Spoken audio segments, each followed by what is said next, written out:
see you at Cowboy. Steve Landers, Cowboy, Chrysler Dodge Jeep Ram in Clinton. Wherever the river flows and however the game goes, the River Company is a proud sponsor of Clinton Yellow Jacket Sports. Just like in sports, you want someone who has your back, the professional team at the River Company Insurance does just that. They'll work hard to find you the most coverage at the best possible price. Whether it's business, farm, ranch, personal, or automotive, the team at the River Company will get you exactly what you need. Sports is a team effort, so come join the team at the River, formerly S&P Insurance.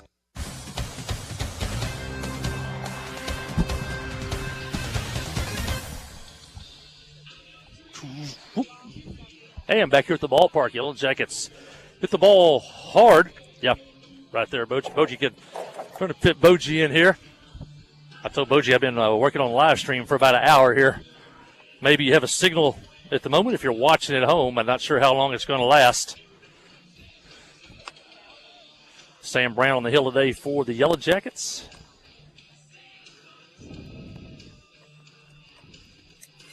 And Boji should be on. 1-2, 1-2. He's on. Right. Hey, thanks, Kyle Hensley. Cousin coming to take care of me here. Michael hit 2 hard shots first inning. Right fielder ran both of them down. And I thought both of them were hits off the bat. So that may be a good sign. Yep, hit them. If you're not hitting, that's one thing. But if you're hitting and they're making a really good play, that's another. So you know that you're able to hit the pitcher. Yeah, they were both, decent in the gap. So the kid made a good run, caught both of them. Sam Brown's on the mound now.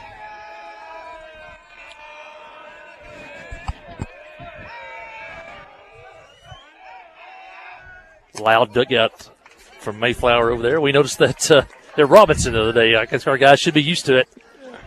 A loud, talkative dugout. Sean Graff, the hitter for Mayflower. He's the third baseman. Brown, curveball, just missed. Boy, just missed. 2-0. Our outfielders playing them pretty straight away. We saw Brown pitch really well last Thursday against Southside V Branch. Now he goes 3-0 with a pitch that goes back to the screen. Dylan Jones, who caught 2 games Tuesday night, is back behind the plate again today. Carson's hand must be getting a little better, or wrist. He swung a bat pretty good a while ago. Yeah, swing and a miss. Now 3-1 on Graff.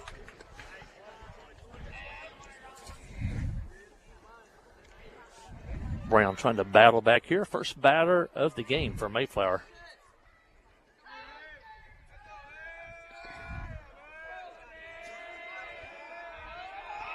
Brown pitches all the time from the stretch, even with nobody on. Now a shot to center. Widener comes in, now goes back and makes the play.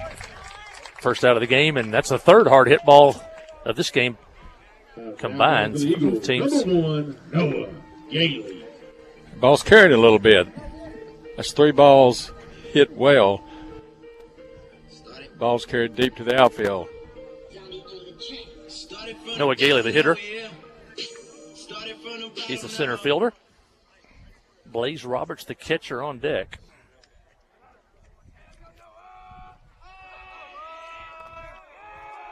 Brown's pitch is a strike at the knees. I like him starting everybody off, or not everybody, but I like him starting them off with a curveball.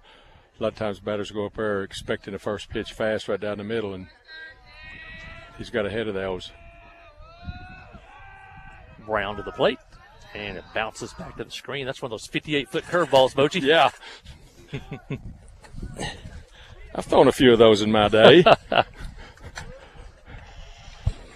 I think the last broadcast I had to explain what that was. I said, well, the home plate's 60 feet away, so when you throw a 58-footer, a swing and a miss on a fastball by Brown. Count now 1-2. Yeah, he's sneaky fast. His curveball probably comes in there around the high 60s, maybe 70. Then he throws that fastball about 76, 77 maybe. Sneaks up on you. Pitch from Brown, low, now even 2-2. Good place to miss. Yeah, last pitch was up. That pitch was down. makes that batter kind of change his eye level. Brown's pitch is high. Now it runs full, 3-2. If you just tuned in, we're underway here in the first. Yellow Jackets went down in order. And Mayflower has one out here in the bottom of the first. Brown pitches and foul back. Swinging a high fastball.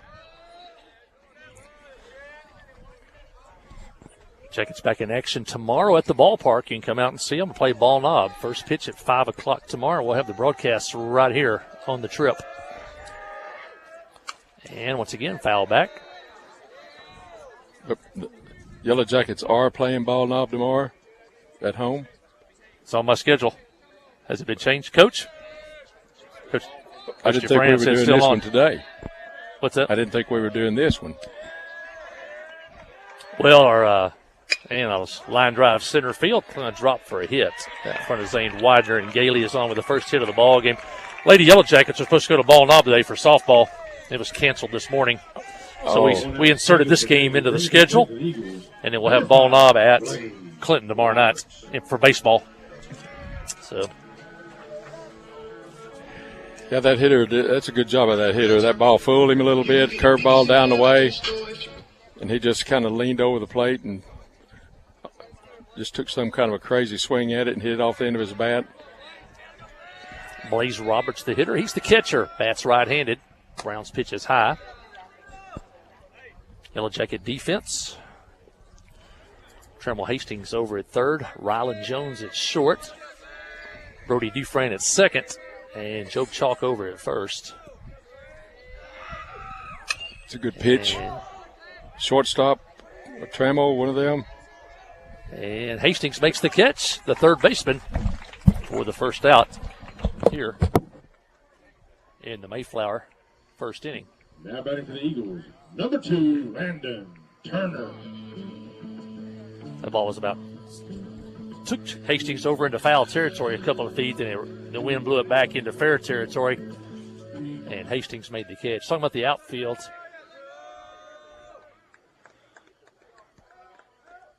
We'll get to that after the pitch. There goes the runner. Gailey steals second without a throw, and he's there now with 2 outs. Landon Turner, the hitter, he's the shortstop.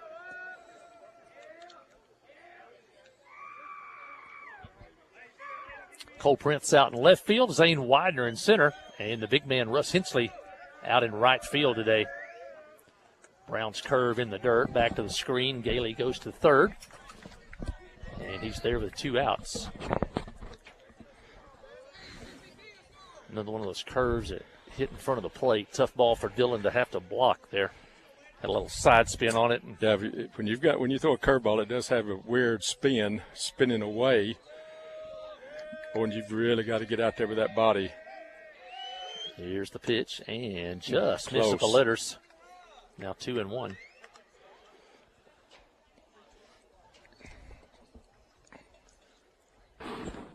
Brown pitching from the stretch. Yellow Jackets now holding the runner at third, and a swing and a miss. Now count even up at 2-2. And Brown and the Yellow Jackets have a chance to get out of this.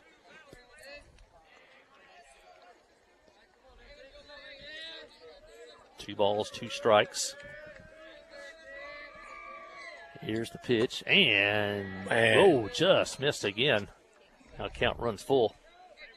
You know, if I'm a hitter, of course, out there in the field now, you're worried about defense. But if I'm a hitter, I'm thinking he's not calling that high ball very much.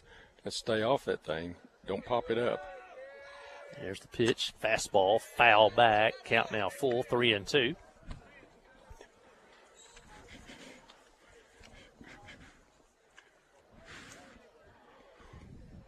Turner, the hitter.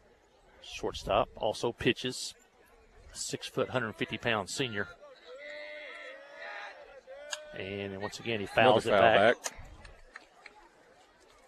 Yeah, Sam, keep it up.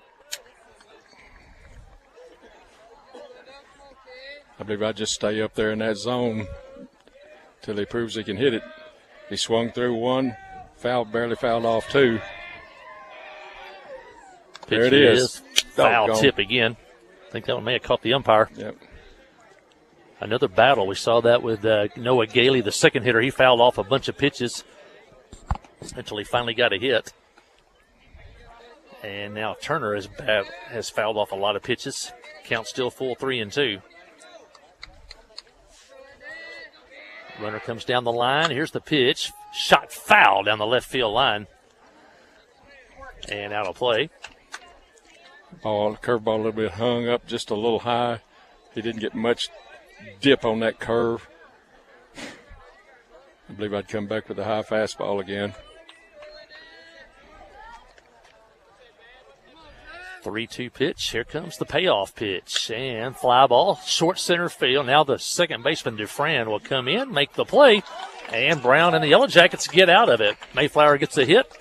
Strands a man at third. We head to the second. No score. Clinton Mayflower listen to Yellow Jacket baseball on the trip. 94.7. Adventure awaits, and with the all-new lineup of Chevrolets, those adventures can become reality. Joe Lee Chevrolet has the best lineup of cars, SUVs, and trucks ever. Why go from A to B when imagination can take you everywhere? And remember, when you need service work, Joe Lee's service department can keep your Chevrolet running like new. Make your best deal today at Joe Lee Chevrolet in Clinton. Find new roads in your new Chevy vehicle. F.L. Davis Cash Lumber, your Ace Hardware store, is a proud sponsor of Clinton Yellow Jacket Sports. F.L. Davis Cash Lumber can help with your electrical, plumbing, paint, tools, hardware, and flooring needs. They're a full-service hardware store and lumber yard. F.L. Davis can provide you with everything you need for your residential or commercial projects. The knowledgeable staff is always on hand to answer your questions. Visit F.L. Davis Cash Lumber, your Ace Hardware store. Same place, now Ace. Make your job a little easier, won't it? Yep. Yeah, back here at the ballpark, my colleague Boji Hester. Keith Parrish back on the board back at the station in downtown Clinton along with Sid King. And right now we have a live stream signal. Hope you can see it at home. If not, you can hear it all on the trip 94.7. We're in the second inning, no score. Yellow Jackets went down in order in the first. They'll have the 4, 5, and 6 hitters due up here in the second. For Clinton, number 18, Russ Hensley. Russ playing right field today. Russ ever played the outfield, Coach? Not much. Not much. I remember seeing him out there very often.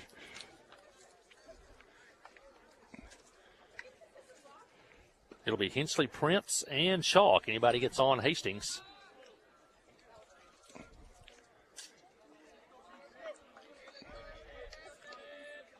Matthews, the pitcher. Jackets hit 2 balls hard on him in the first. Run down by the right fielder.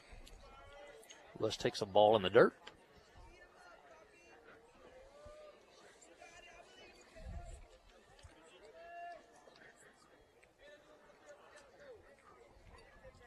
Lights on here at the ballpark.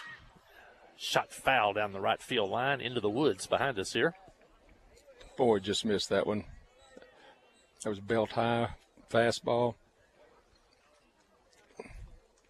Got a good feeling all 3 Yellow Jackets hit the ball in the first inning. Here's the pitch, and fouled again off to the right. Kind of like basketball. When you get plenty of shots, but you don't shoot well, you don't really mind that as much as when you can't get a shot off against a great defense. So exactly. That's kind of like here today, Yellow Jackets hit the ball. You figure those are going to even out before this one's over. Russ in the hole 1 and 2, and fouled at the plate. Hung in there good.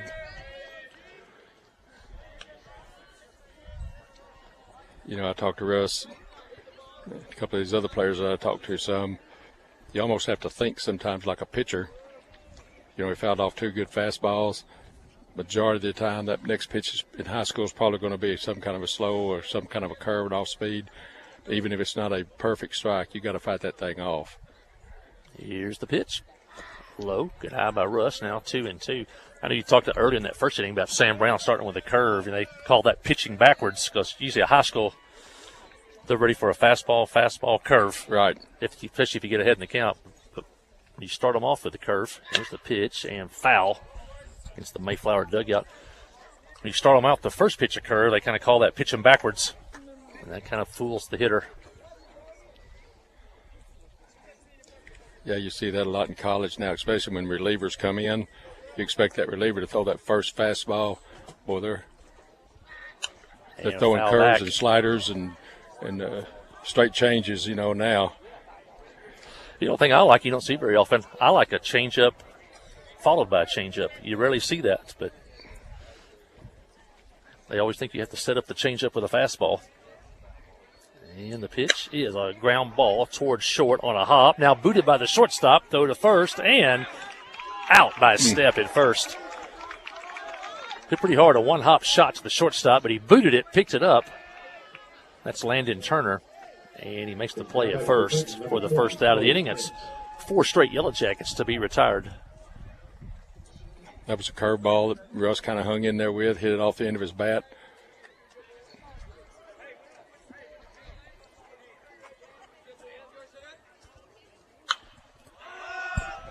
Hitter's Cole Prince. Cole fouls it behind the dugout. Yellow Jackets in the first base dugout today. And Mayflower over in that third base dugout. Nice ballpark here. I went into the dugouts. There's a lot of room in those dugouts. There's like there he is. Two rows of seating inside those. Ball in the dirt. Had good baseball success here. Not lately, but they have had state title in 1996 and one in 2015. And pop foul back. It looks like this pitcher's just kind of straight fastball. Doesn't look like it has any movement on it, but he's keeping it, up a little bit in the zone. Here's the pitch. And ground ball toward third. By the third baseman. Fielded by the shortstop. Safe at first as Prince legs out a hit. And the only body who had a chance on that one was the third baseman going to his left. He couldn't make the play. The shortstop backhanded it behind him, but you're not going to throw out Cole Prince from deep in the hole. First hit of the game for the Yellow Jackets.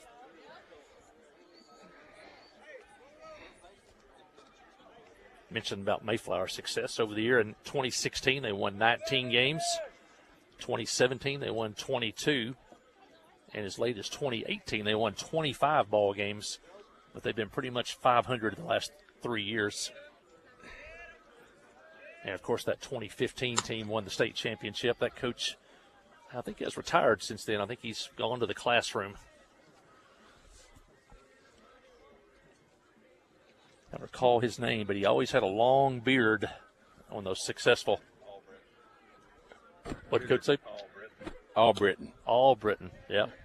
Remember that beard, Coach? Now Mayflower, what are they, 8-9 this year? 8-9 this year. Yep. 3-1 in their conference. Well, they haven't played many conference games. Joe Chalk, the hitter. He's ahead in the count 3-0. Prince over at first, 1 out. We're scoreless here in the Yellow Jackets second. And takes strike. That's that high strike I didn't think he was going to call today. But high strike and close to that outside corner. Yeah, you wonder if that's an automatic strike for the umpires too. It's 3-0. Nobody's going to swing. He'll swing this time if it's close. Chalk reaches for one, fouls it. First baseman gives it a chase. I think it's going to be out of play. And it is. Now the count runs full. It was 3-0. Now it's 3-2. You were talking about their conference. They're tied for second. CAC's, this is the 3A5 conference that Mayflower is in. CAC 5-0, Dover 4-1, Mayflower 3-1, and then there's Perryville, Baptist Prep, Maumelle Charter, Atkins, and Lamar all behind them. But CAC with a young man we saw at quarterback last year is apparently an outstanding baseball pitcher. Throw to first.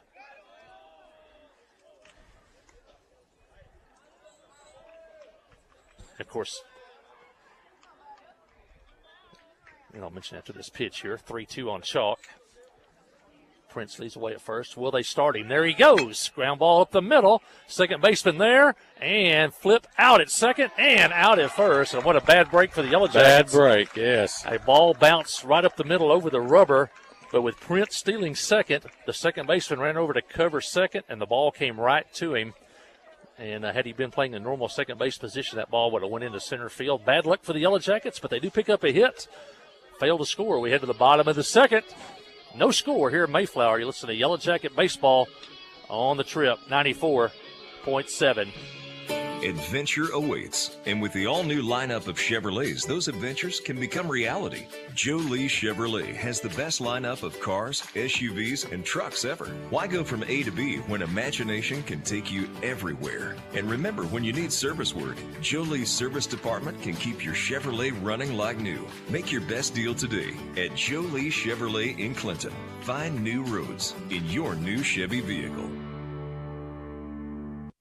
Steve Good at Goods Cash Savers says you can learn a lot about life by playing sports. You may never be the biggest or the fastest, but you can always try to be the very best and give 100%. And that's what they do every day at Goods Cash Saver. Even though they don't have the biggest building, they try to have every item that you might need in groceries. They also overachieve every day in their meat department. So when you're looking for a place to shop, give Goods Cash Saver a try. A supermarket that cares about you and your community and says, go Yellow Jackets. Yeah, back here in Mayflower, scoreless as Mayflower comes to bat in the second inning. And they'll have the 5, 6, and 7 hitters due up in the inning. Todd McLean, Caleb Matthews, Jacob Stevens. Anybody gets on, Jaden Duncan. Mayflower had a hit, left a man at third in the first inning. Second inning for your Mayflower Eagles. Number 28, Todd McLean. Sam Brown in his second inning for the Yellow Jackets.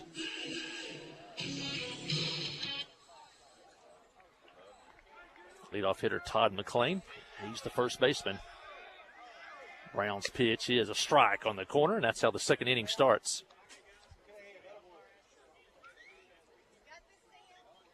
As Brown gets ahead.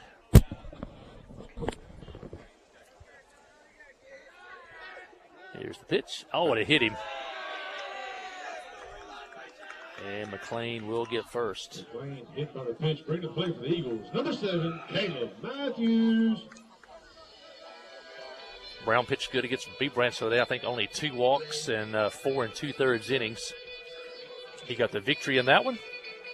Trammell Hastings came in and pitched the final 2 1/3 to get the save. Yeah, that ball just kind of got away from Sam a little bit. It was a curveball that didn't break much. That'll bring in the pitcher, Caleb Matthews. He takes a strike at the knees.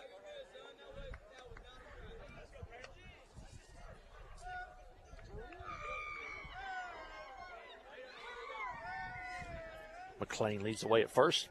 Brown checks on him. Here's the pitch. And low. Count even up at 1-1. Young man at first base doesn't look like a kid that's going to steal many bases. So try to get that ball down the zone, maybe down the way so we can roll a 4-6-3 double play. Brown checks the runner. And they show bunt at the plate, and he gets it down. Brown comes in, fields it, plays at first, and out there. And a sacrifice by Matthews. It'll go 1-3, and McLean moves down to second on the perfect sacrifice bunt by the pitcher. Number 24, Jacob Stevens. And that'll bring in the right fielder, Jacob Stevens. Stevens, a senior. 5'11", 170-pound outfielder. And he also pitches. He's playing right field today, isn't he? He is. Already made 2 good catches so far today. Scoreless in the second. Runner at second. Nope. Or 1 out here for Mayflower. And the pitch is at the letters, called a ball. Yeah. That kind of looks like that umpire's pattern. Ball a little up is a ball. Pitch a little up is a ball. Brown's pitch is a strike. Good pitch. Count even 1-1.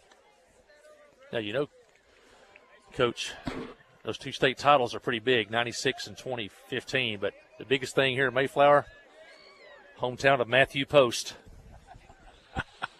I didn't see a sign when I came through, you know. I was looking for a banner when we came in. A banner or a statue or something, huh? Yeah. The hometown of Matthew Post right here in the alma mater here, Mayflower Eagle. He's all Yellow Jacket now. Yeah, I believe he's black and gold all the way. Pitch outside. Count even up at 2-2.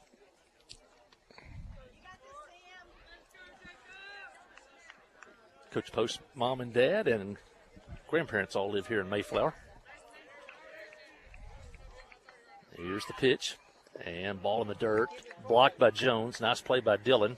Kept the runner at second. Now the count runs full.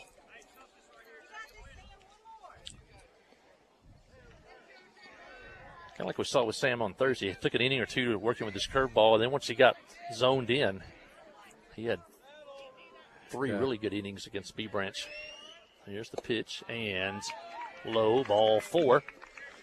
And now runners at first and second with one out. And the Yellow Jackets could use a double play of their own. For Stevens, bringing the play for the Eagles. Number 13, Jaden Duncan. Jaden Duncan, the hitter, plays left field.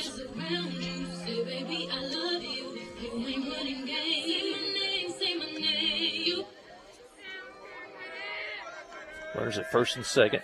Jackets looking for a 2 in the middle. That freshman double play combo of Rylan Jones and Brody Dufran out there, short and second.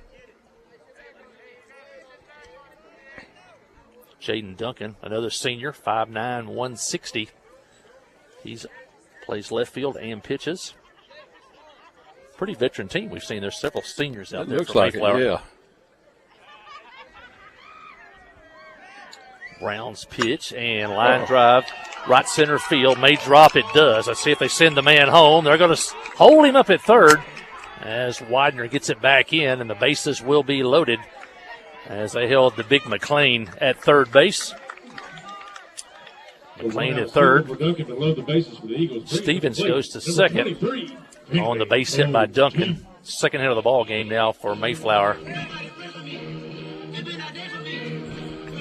And now down to the number 9 hitter. Jackets would like a strikeout or a pop-up right here. Maybe the double play ball. Yeah, a 1-2-3 double play. Finley Poteet, the hitter. Second baseman. 5'8", 140-pound junior. Takes a ball high. That's what second baseman looked like, sort of. 5'8", 140. Yeah. Base is loaded. Scoreless game. Takes a ball. No place to put him now. Ball 2 on the hitter. Yeah, Sam doesn't need to think right now, you know. Let's get strikes. Put it in play. Let your defense help you. Here's the pitch. And a strike called. Brown poured it in there. Now 2-1. Yeah, after he threw that good outing against B Branch, I told him, I said, that's what those other 8 guys out there are for. They help you. And foul back. Now it's 2-2. And the Yellow Jackets would love a strikeout right here. What they call in the big leagues now, pitch to contact. Yep. He takes less pitches. You see the guys with the big strikeout numbers, but they use a lot of pitches to get to those. And I'm starting to feel a few raindrops here. Yeah. Sid, was that in the forecast today? Here comes a good breaking ball. And curveball towards short. And base hit in the left field. And 2 runs are going to score. And Mayflower takes the lead. Throw over to third. Safe there. And that ball was a tough ball for Rylan Jones to try to make a play on. And it got by him in the left field. I think I'd probably give that one a hit for Poteet. Poteet ends up at second. Duncan goes all the way to third. And McLean and Stevenson score. And Mayflower jumps in the lead. It's now 2-0. Back to the top of the order. And Sean Graff lined out to right field to open the ball game. I disagree with the PA announcer here. He said the hitter was a 2 RBI double. As a single, he goes to second on the throw in. Yeah, he just took the extra base on the throw. Yeah. Pop fly behind third. And Hastings makes the catch. And now 2 out. That's a big out there. That's a big. All the runners had had been to the batter before, we'd have been in good shape. Now back for the Eagles. Number 1. Half pops up to the third baseman, Hastings. And now runners at first are second and third now with 2 outs. And Noah Gailey, the hitter. Gailey singled back in the first after battling Brown. Kept fouling off pitches so he got one he could hit. The Jackets want the inning to end right here. Ooh. Oop. I'm going to say it's a strike. Yeah, I didn't hear him say a thing. He pointed. He did make a verbal sound. So we'll take it. They put a strike on the scoreboard. First base is open. And fly ball right center field. Widener on the run near the fence. Over his head. 1 hop off the fence. 2 runs are going to score. Gailey's going to pull up at second with a double. And Duncan and Poteet score. And Mayflower scores 4 times here in the second inning. Blaze Roberts. Does that fence take a deep cut or something out there? That ball was hit well, but it looks like that fence kind of goes to a V maybe. Yeah, it looks like in right center field it runs straight from the right field foul pole to a point in right center field, and then there's a pole there. Yeah. And then it kind of gets more narrow in center field again. That's probably the deepest part of the field to the left of that scoreboard if you're watching on TV. The Jackets is going to be number 4, Trammell Hastings. And it was over Widener's head and 1 hop the fence. And the Yellow Jackets are already going to the bullpen. Jace Powers, pitching coach, went to the mound. Trammell Hastings will come in to pitch. Russ Hensley will move from right field to third. I think is that Titus Johnson out there. Number 16, yeah, it's Titus. In right field. So Brown's day is over, and he gives up 4 runs, 1 2/3 innings. Mayflower got 4 hits. He also hit a man. Trammell Hastings will move from third to the mound. Every time I've been out this year, Trammell has been pretty effective of the games I've seen this year.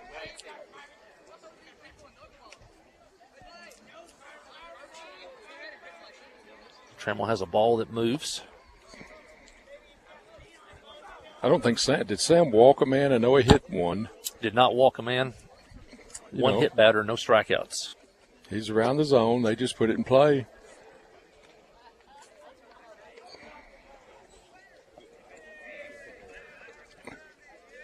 Hastings taking his warm-up pitches here. Might mention Jesse Wilson's Yellow Jacket track team. They are in Harrison tonight. I see Brody Emberton might set a record tonight. He's tied the school record at 6'6" in the high jump. I'm sure he'll long jump too. Run some of the relays. Also, Matty Cabana, I believe, is in 4 events tonight. The 800, the mile, the 2 mile, and one of the distance relays. So that's just, she won't even work up a sweat tonight. That's just a normal workout for her. I think I own the record for being lapped by her the most times. When I'm in there in the morning running and she's running, I don't know how many times I've been lapped. So you run a couple miles and she runs 10. Yes. So, I own the lap record there at Jim Tumleson Field. She never misses, does she? She is the most diligent hard worker. Nobody's outworks her, I guess I can say that. She is self-motivated, works hard, and she's a junior. Better person. She's a junior? She's a junior, yeah.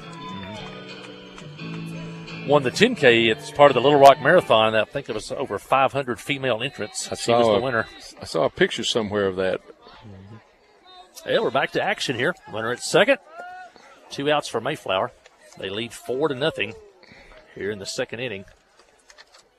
You'd think unless something bad happens to Maddie, an injury or something, she'll have a chance to get her college paid for somewhere. Yeah, already getting looks and interest, and is she? Even taking some visits, I think, already. And a foul tip caught by Dylan Jones behind the plate. Count even up now 1-1. Blaze Roberts, the hitter, he popped out to the third baseman. That was Trammell Hastings. Then it's Russ Hensley now over at third. 8th batter of the inning for Mayflower. Hastings pitch Outside now 2-1. Trammell's ball has a little run on it every once in a while. He kind of drops down, little three-quarter slot. Ball has a little tail on it, little velocity. Hastings checks Gailey at second. Here's the pitch in the dirt. Good play by Jones. Kept it in front. Kept Gailey at second. If you just tuned in, Carson McCormick still injured, can't catch, but he is DHing today. And he hit a rocket back in the first that the right fielder ran down. Here's the pitch. And foul outside of third. Count runs full. Now 3-2.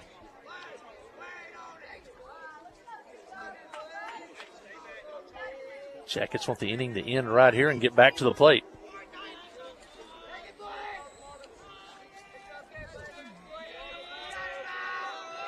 Hastings from the stretch to the plate. And ground Good ball pitch. to second. There's Dufresne. Fields play it by over Brody. to first and out, and that'll end the inning. But Mayflower comes up with 4 runs on 3 hits, a walk, and a hit batter. They leave one, and as we head to the top of the third, it's now Mayflower 4 and Clinton nothing. Let's hit a Yellow Jacket baseball on the trip, 94.7. Towing and recovery is the last thing you think about until you really need it. Then you really want the best. There's only one name to call, Justin's Collision Repair Towing and Recovery.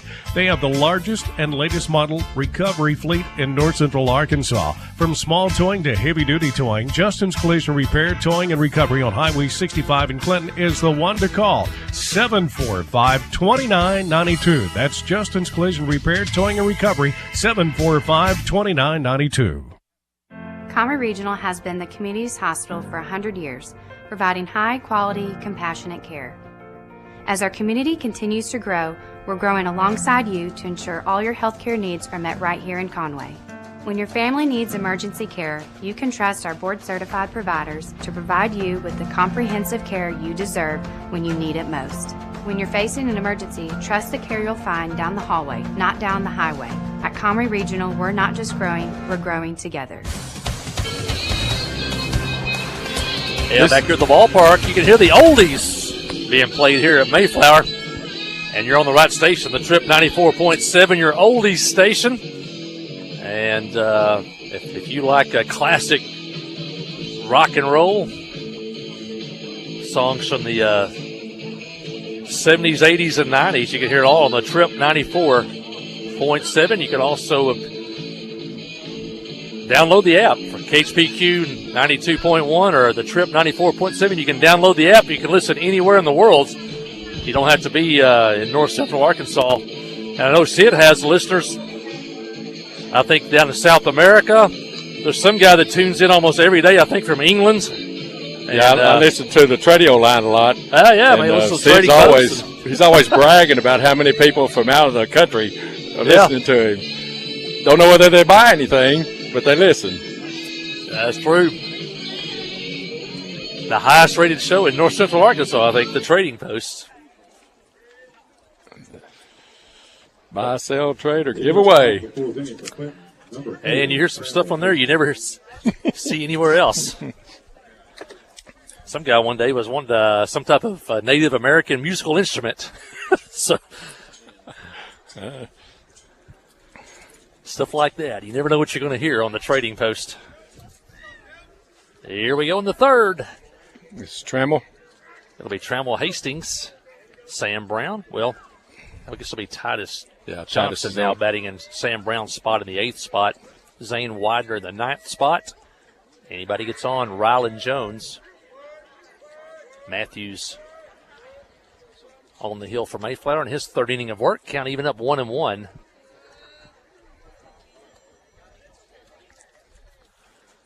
Baseball from Mayflower. Here's the pitch. And foul Good back. swing by Trammell.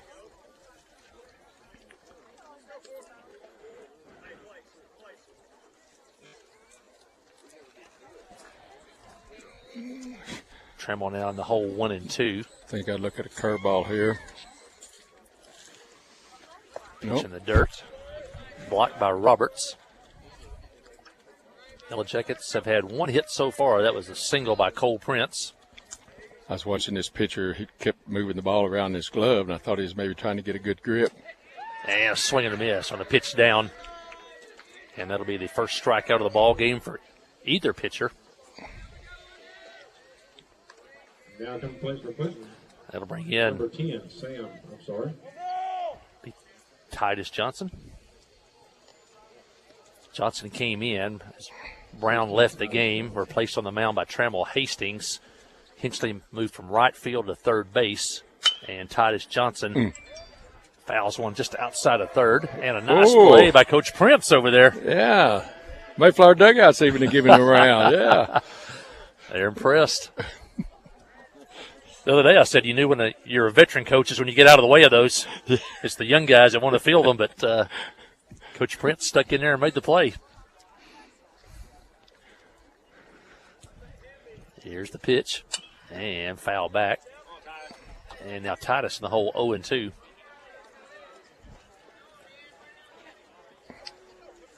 Titus' sister, part of the Yellow Jackets softball team, one of the pitchers on that squad, only a freshman. Here's the pitch, and he hits him, and Titus is on. Mistake by the pitcher. He got him 0-2 and hit the batter. Bringing to the plate, number 23, Zane Widener. Second runner of the game for the Jackets. Zane Widener is up. Everybody in the bleachers is always glad when our batter gets hit, except the batter. Yeah. He got plunked pretty good. Titus Johnson, good speed over at first. Throw over there, checks on him. He gets back. Coach DeFran, the parents listening back in Monroe. They're eating. They're fixing All right. Here's the pitch. And a strike called. Snap throw to first. Good throw. Titus had to be hustling. He got back. That could have been much better. Roberts' snap throw was right on the bag. McCain caught it. Tagged Titus, and he just got back. That would have got a lot of runners, Coach. Yeah, it would have. Paying a lot of attention to one runner when they got a 4-run lead. Widener at the plate. Here's the pitch, and a swing and a miss. And Zane's in the hole 0-2. Zane has a compact swing, but he's so strong when he gets that barrel on it, he can put some movement in it. Battling here with 2 strikes. Here's the pitch, and outside. 1-2. Outfield pretty shallow. I don't think they have the scouting report on Zane if he does get one up. As you said, he's strong. He is a strong kid. Here's the pitch. Foul back to the screen. Got the catcher. Good job by the umpire. Most of the fans don't notice. He'll walk out, take his time, get the pitch of the ball. He's giving the catcher a chance to regroup here. Yeah. After getting hit. Yeah, he took that foul ball right off top of his right thigh. Widener back in and swing and a miss. Second strikeout of the inning and the game for Matthews. Now 2 outs here in the Yellow Jacket third. Back to the top of the order with the freshman Rylan Jones. Rylan lined out to right center field, hit it right on the nose. Run down by the right fielder, Stevenson. It's a hitter right here that when you look at him, you wouldn't realize how strong he is. Strong, quick hands, can run. You can just see the bat speed he generates just with the naked eye. Foul tip at the plate. Rylan falls behind 0-1.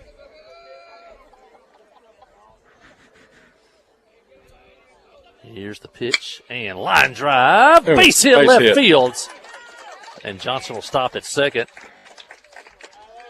You only hope it eluded the shortstop's glove, and it did by inches. We had a good look at that one, and he hit that one right on the nose.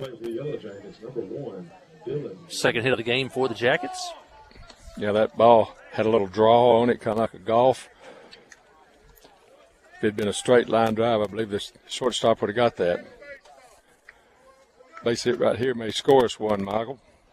Yeah, you get down 4 runs, you don't have to get them all back at one time. You want to start chipping away, and a base hit here will get the Jackets on the board. Dylan Jones, the hitter. Dylan grounded to the first baseman back in the first. Now the catcher, Roberts, and the pitcher, Matthews, have a conversation. I don't know if he's trying to change signals since we've got a man on second. Matthews gets a sign he wants. Comes set. And here's the pitch. Ball in the dirt, blocked by the catcher. Johnson heading for third. He'll make it without a play, and Roberts behind the plate did about all he could do. It bounced off his chest protector, but bounced about 15 feet up the first base line. And but the runner at first, Rylan Jones, is still there. That's a good read by Titus. That ball's in the dirt. Boy, coaches coach that hard, especially in college. You read the angle of that ball off the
Flag Law Firm. Whether it's an injury accident, criminal defense, DWI, family dispute, or Social Security disability, Ralph Blagg believes in equal justice for all. Located on Court Street in downtown Clinton and on the internet at blaglaw.com. The Blagg Law Firm, a proud supporter of Clinton High School sports.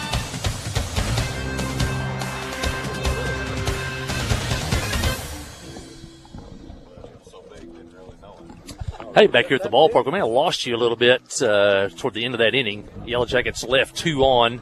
They got runners. They got 2 on with 2 outs. And Dylan Jones grounded out to the third baseman. So as we head to the bottom of the third, it's still 4-0 Mayflower. Hopefully you can still see the live stream. I can see it here, but I can't really monitor it with my own phone. The signal here for Verizon is so low that I have a hard time monitoring what's going on with YouTube. Hope it's still on. It looks like it may be. And the Yellow Jackets, or check that, Mayflower will come to bat. They'll have the top of the, they'll have the 3, 4, and 5 hitters. No, 4, 5, and 6 hitters due up in the third inning.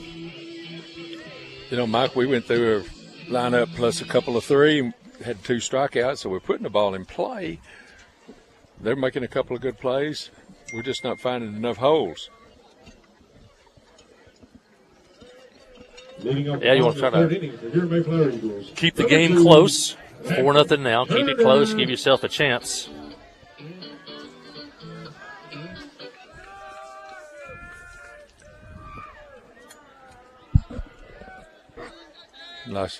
Like to have Trammell have an easy inning right here. Ground ball to short. First pitch swinging. There's Rylan Jones over to first, and that's the first out of the inning as Rylan Jones throws out Landon Turner at first base. Out. Kind of like that. That's the pitcher's best friend. Now back for the Eagles, number 28, Todd McLean. And that'll bring in Todd McLean. McLean started all that trouble back in the second. As he led off, he was 0-2, and he got hit by a pitch. And Mayflower then went on to score 4 times. And a hot shot in the left field for a base hit between third and short. And McLean is on for the second time today. That's a one-out single from McLean, bringing to the plate for the Eagles. Number 7, Caleb Matthews. McLean listed at 5'10", 190. They may be off on the height and the weight. Yeah, I don't want to be mean, but I don't think he's going to steal second base on us. Coaches' rosters are notoriously heights and weights are usually a suggestion only. And the pitch is high for a ball. It's the pitcher, Caleb Matthews. Matthews sacrifice bunt back in the second. Probably not here since there's already one out. Here's the pitch and a ball high. Now 2-0.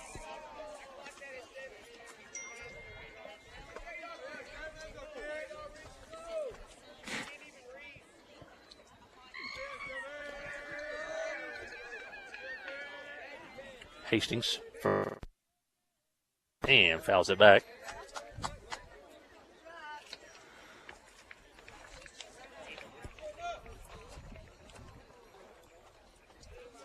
Count 2-1.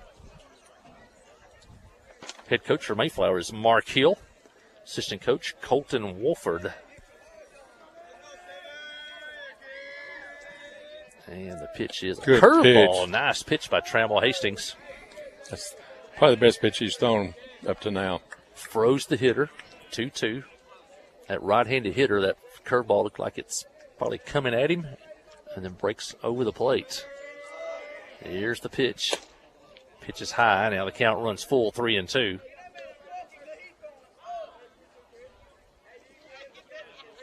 Runner at first, one out.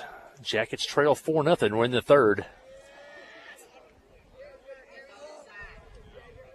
Todd McLean over at first. And strike called knee high on the corner. And Good that may pitch. be in his second best pitch of the day. Yes. Both came on the same hitter. First strikeout of the game Now batting for the Eagles, number for 24, Yellow Jacket pitching. Jacob Stevens. And that'll bring in the right fielder, Jacob Stevens. He walked and scored in that second inning.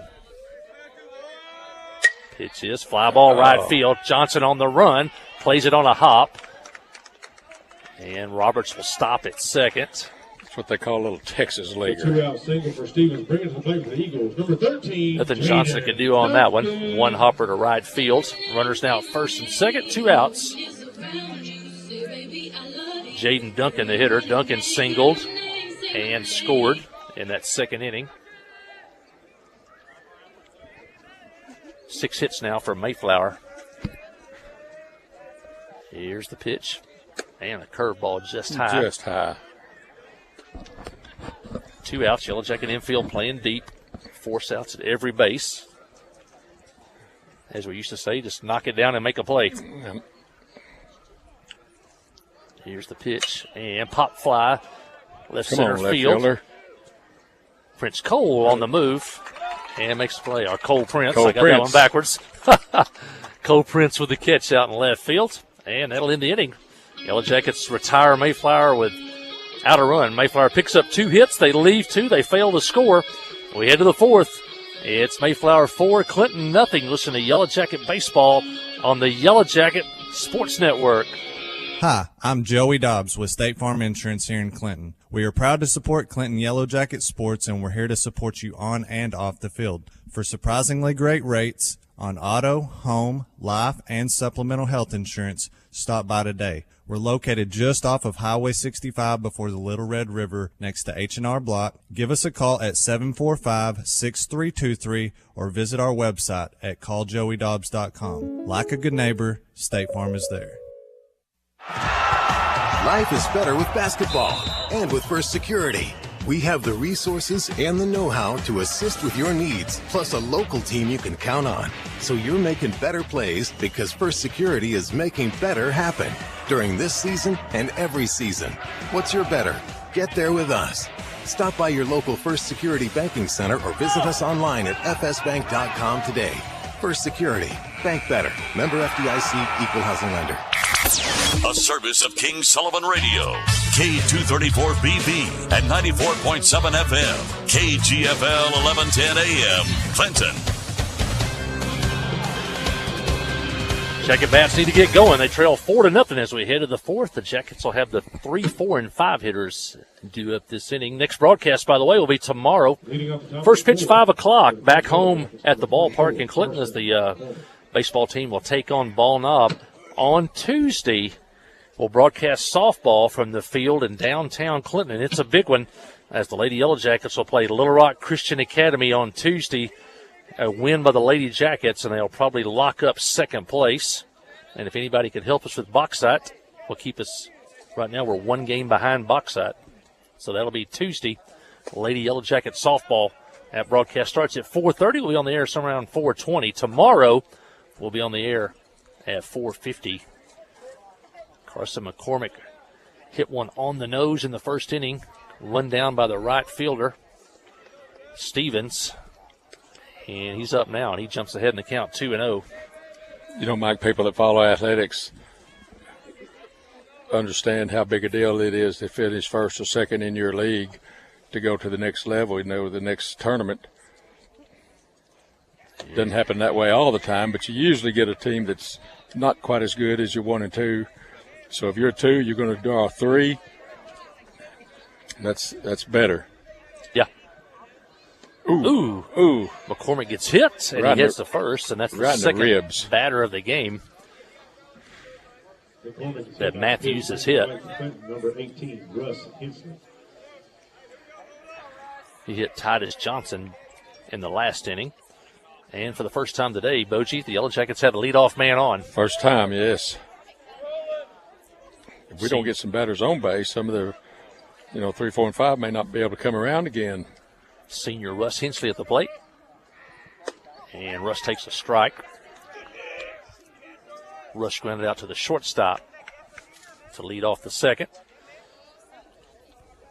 McCormick banged up enough, doesn't need to be hit. He took one in the ribs there. Shot center field. Gailey going back near the fence. It's over his head. It's gone! A 2-run homer to dead center field by the senior, Russ Hensley. And Hensley just put the Yellow Jackets back in the game, Boji. That ball didn't, that does look like the deepest part of the field right there. He got on that one pretty good. He did. Shot it over the Rock Farms sign, Centennial Bank in center field. Gailey gave it a look and gave up on it. And Hensley shot that thing over the center field fence, and the Jackets are back in the game. They trail now 4-2. When you're playing center field and take about 3 steps and then still have to look up, there's no use in running much further. And that'll bring in Cole Prince. Still nobody out. Go back to work, Yellow Jackets. And here's the pitch. It's high. Cole Prince got the Yellow Jackets' first hit of the ball game back in the second. He was stranded. And the pitch on the way, half swing, called a strike by the umpire, now evened at 1-1. Oh, I thought he was pointing at the first base ump to see if he called it. I guess he called it himself. Matthews pitching from the windup now. Count 2-1 as he misses with a curve. You just wonder how that 2-run home run is going to affect the pitcher. He's lived the charm life because the Yellow Jackets have hit several balls on the nose that were right at fielders. That one was out of the ballpark. And that tells you how important it is not to walk people or hit batters, because that home run turned into a 2-run homer because of a hit batter. And especially the first batter of the inning. I'm sure there's people who have done statistics on that, how many times that guy will score, either a walk or get hit. Ball in the dirt. I think something close to 60% on leadoff walks, I believe. So, all the analytics they have now in college and the pros, I guarantee you those guys know exactly. 3-2 pitch. Shot left center field. That ball's hit well. Gailey going back. That one is gone. A home run by Cole Prince. Back-to-back jacks by Hensley and Prince. And the Jackets cut the lead now to 4-3. And that was a towering shot to left center field over the harp sign. And Cole's teammates are greet him at home plate, and a big smile on Cole Prince's face.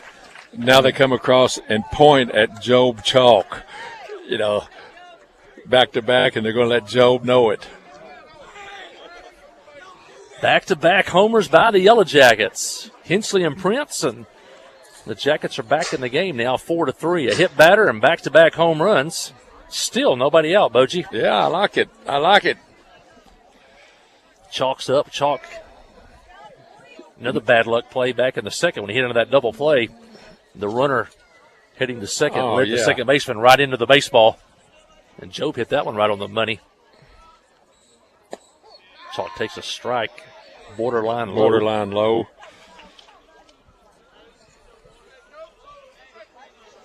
Wind blowing left to right. It's not helping it a whole lot, though. Ball in the dirt, count even up 1-1.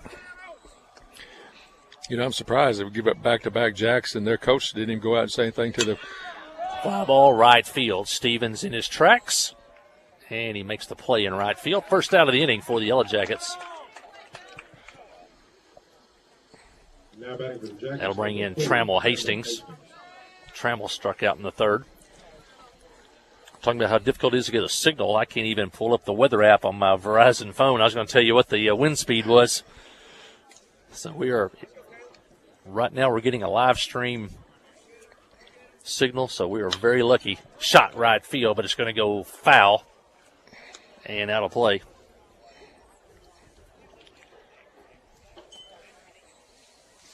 I see Boji's app. Looks like it's still 74 degrees. I'm not smart enough to figure out how to get a wind speed. And pitch is foul at the plate. So it's coming out of the northeast at about 4. Northeast wind about 4 miles an hour. We can see the flag lightly blowing out there in center field. Now Trammell's in the hole 0-2.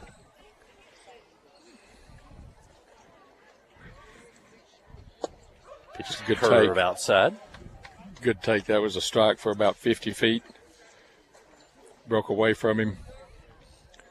Jackets now with 4 hits in the ball game. They have 3 runs. And here's the pitch.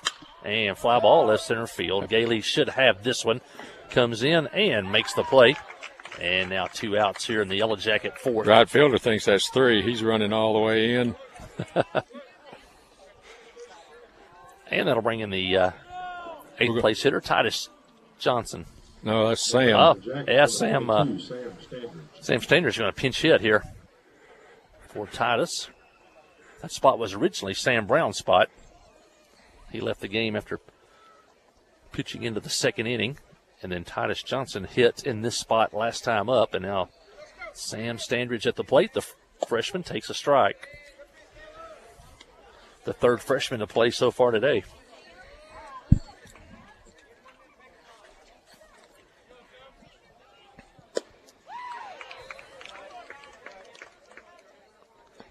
And takes a strike now in the hole 0-2. Wish I'd had $100 for every inch that Sam's grown in about the last year and a half. I bet he's grown a foot since the start of his 8th grade year. Suffered a leg injury this year early in the basketball season. Bounced back, played really well in the second half of the basketball season. And takes a strike. And Sam goes down, and also the Yellow Jackets. But the Jackets come up with 3 runs, including 2 home runs, one by Russ Hensley, one by Cole Prince. And they pick up 3 runs. They don't leave anybody. And as we head to the bottom of the 4th, we got a new ball game here. Mayflower 4, Clinton 3. Listen to Yellow Jacket Baseball on the Yellow Jacket Sports Network. The Blagg Law Firm is a proud supporter of Clinton High School Yellow Jacket sports. When you need an attorney, call the Blagg Law Firm. Whether it's an injury accident, criminal defense, DWI, family dispute, or Social Security disability, Ralph Blagg believes in equal justice for all. Located on Court Street in downtown Clinton and on the internet at blagglaw.com. The Blagg Law Firm, a proud supporter of Clinton High School sports. At Cowboy Chrysler Dodge Jeep Ram, they're always looking for fresh, pre-owned inventory. They buy all vehicles, any make, any model. Stop in today and see Andrew or Trey and let them make you an offer on the spot. Love your current car but want a lower payment? They can refinance your current loan and get you a lower payment today. Go see them at Cowboy Dodge in Clinton or shop online at cowboycdjr.com and have your car delivered right to your door. Me and Boach were looking at the playoff potentials here for the Yellow Jackets. They still have a mathematical chance to make the regional tournament. Got to finish in the top 4. There's no district tournament, but they almost certainly on Tuesday have to sweep Pulaski Academy, and they would leapfrog over Bauxite. And I believe Heber, the easiest route would be for Heber to sweep Pulaski Academy, but I think also Heber and Pulaski Academy could split, and Clinton would have the tiebreaker over Pulaski Academy. They'd both finish with 5 and 7 records. So, still not eliminated yet, but almost have to have a sweep on Tuesday. Yeah, we talked about that way early in the year when we found out we weren't going to have a tournament. That 5th place team just struggles. You know, we had one more chance. You know, I don't know, we gave one away against Bauxite early in the year. We probably should have beat them twice. Should have had one at Heber for sure. Poteet, the hitter for Mayflower, the number 9 hitter. Pitch. Takes a strike, now 1 and 2. It's the 9, 1 and 2 hitters due up in the inning for Mayflower. Poteet, Graff, and Gailey. Anybody gets on. Blaze Roberts. Clinton back in the game. They trail 4-0. Now they trail only 4-3. And a curveball line drive, base hit by Poteet. He's 2 for 2 now. Not bad for the number 9 hitter. That's a leadoff single. He stayed on that curve and drove it into left field. Sean Raw. You know, a lot of coaches have that philosophy. If you've got a choice between the 8 and 9 hitter, put that 9 hitter, the better of the hitter of the two. He's almost like a second leadoff man. Hey, you know, Tony LaRussa a few years batted the pitcher 8th and position player 9th because of that. Because he said after the first inning, the number 9 hitter becomes the leadoff hitter. Yeah. Back to the top of the order, Sean Graff, the hitter. He's 0 for 2 today, lined out to right, popped out to the third baseman. Jackets wanted to keep it a 1-run game here, and a swing and a miss. Trammell Hastings pitching for the Yellow Jackets. Trammell has not given up a run. He's pitched 1 1/3 innings, given up 2 hits, struck out 1. Runner takes off for second, and the pitch is fouled away. And Poteet will head back to first. Poteet, unusual name, but if you live in White County, there are lots of Poteets in Judsonia. Really? So I don't know if he's got to be kin to that group some way. And a line shot left field, right in his tracks is Cole Prince, and he makes the play. Graff hit that one on the nose, but right at Cole Prince. Yeah, just didn't have enough lead in his pencil there. Noah Gailey, the hitter. Gailey's 2 for 2. Number 1, Noah. Single in the first, doubled in the second.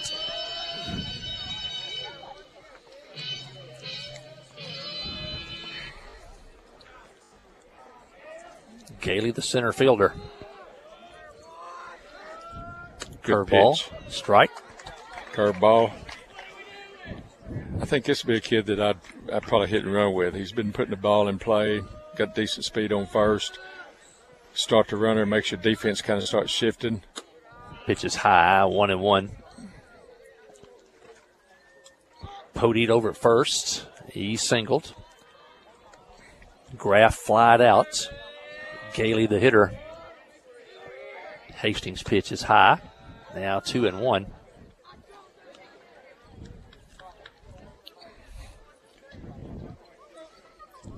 Talking about the Yellow Jackets conference, Lone Oak and Robinson tied for first. They're both 8-0.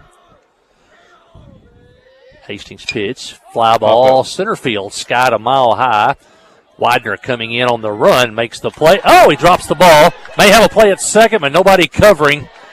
And both runners will move up a base. Zane came in, dead run, got there. Looked like the ball hit his glove and bounced out, but Both the second baseman and the shortstop went out into short center field to see if they could make the play also. So there was nobody left to cover second. And the runner from first would have been doubled off at second, but he gets in there without a play. I kind of think Zane might have looked up to see if he could double the guy off at first because the guy had taken off. He was at least halfway. I think Zane had in his mind, I'm going to catch it and double him off at first. First error of the ball game for the Yellow Jackets. Here's the pitch, and in the dirt for a ball. But he did run a long ways to get his glove on that ball. Blaze Roberts, the hitter, he's 0 for 2. Popped out to third and grounded out to second. Pitch is foul outside of third. And that might have scored 2. But it's about that ball's way down there in the corner. About 6 inches foul. Yeah, I believe you look at the left field line compared to the right field line. It is a mile out there to the left field line. I think that's why they had that double screen, double fence out here in right field. It's a short field, but you got to hit it a lot higher to get it out of the ballpark here.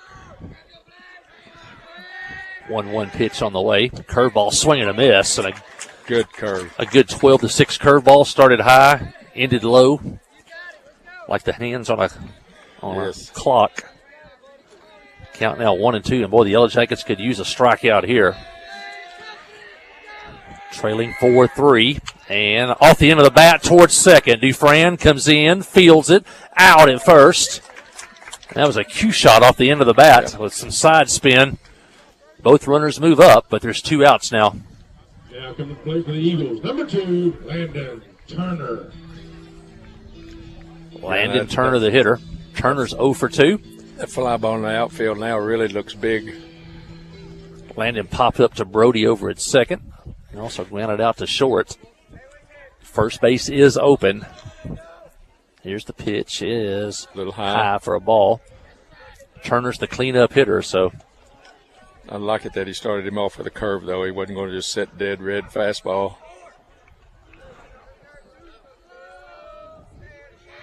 Here's the pitch, and pops it foul behind home plate, and out of play. Got the first base open, so you don't have to really give in to him. See if you can get the hitter to chase something here. This is the cleanup hitter.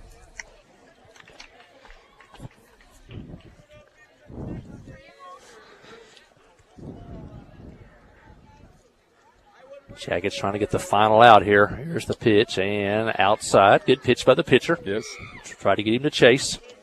Count now 2-1.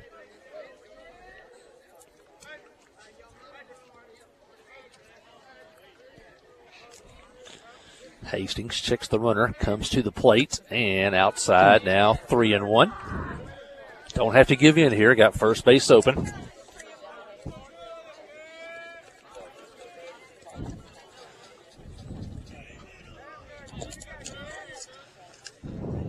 Hastings to the plate, and a strike called in the corner. Good pitch. Not much the hitter could do with it, and he got the call. Now it's 3-2.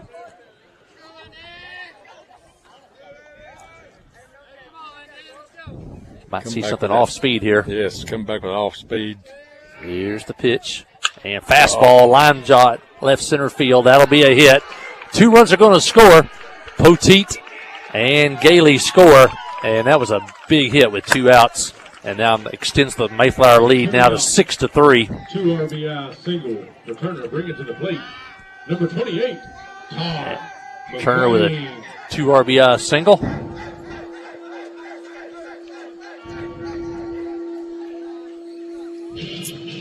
And that'll bring in Todd McLean, the first baseman. Hit by a pitch in the second inning, came around to score, and singled in the third. Foul back to the screen. Fastball pitch with a fastball hitter. He took a big cut at that. Power on power there. I don't know if that third base coach is giving signals to the first base runner. The hitters, they don't ever turn around and look at him. Hastings, there goes the runner. Yeah. Ball in the dirt, no play at second. And now Turner's in scoring position with 2 outs and a base hit. and Mayflower would have their original 4-run lead back. We're going to get him out here. Pitch to the plate and foul back, and now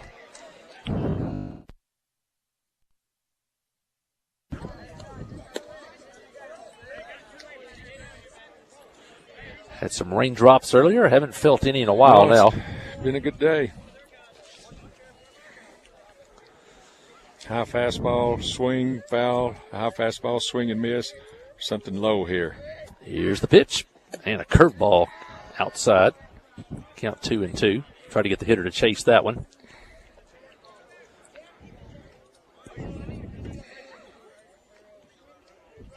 McLean steps back in. Runner leads away from second. Here's the pitch. And a swing and a miss on a pitch up out of the strike zone. Good job by Trammell. And that'll be the final out of the inning as McLean strikes out. Hastings now with 2 strikeouts in the ball game, but Mayflower comes up with 2 runs on 2 hits and an error. They leave 1. And as we head to the 5th inning, it's now Mayflower 6, Clinton 3. Listen to Yellow Jacket Baseball on the Yellow Jacket Sports Network.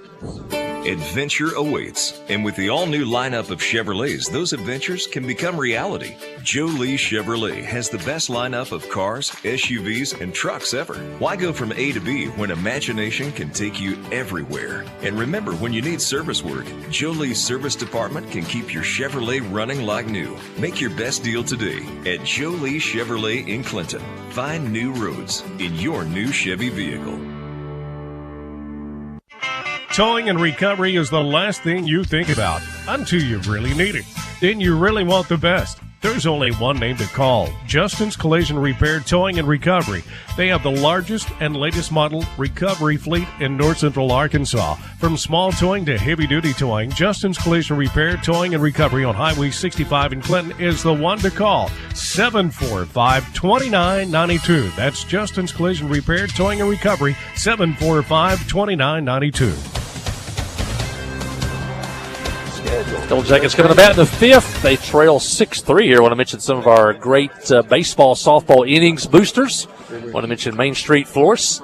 Downtown Clinton prom season's coming up. I think Shirley's got one coming up this weekend, and Clinton's got one coming up soon. And Mother's Day's coming up. Give them a call at Main Street Florists, and they will take care of you for all your floral needs. Regions Bank, Clinton, downtown, just off the Court Square. Of course, Regions Bank is national, especially in the southeast part of the United States, and you can bank with them right at home in Clinton or anywhere with their online banking. That's Regions Bank. And, of course, the Pottery Shop, Todd and Jenny Treese, John Treese, everybody at the Pottery Shop. They got, as I always say, the most unique shopping there is. I think the first Saturday of each quarter, they just had one, the 1st of April. They'll have those pop-up sales, and you can come and see all the vendors in the area and see what they have to sell, along with everything there at the Pottery Shop. Zane Widener leads it off for the Yellow Jackets, and he's fouled 2 straight, and he's now in the hole 0-2.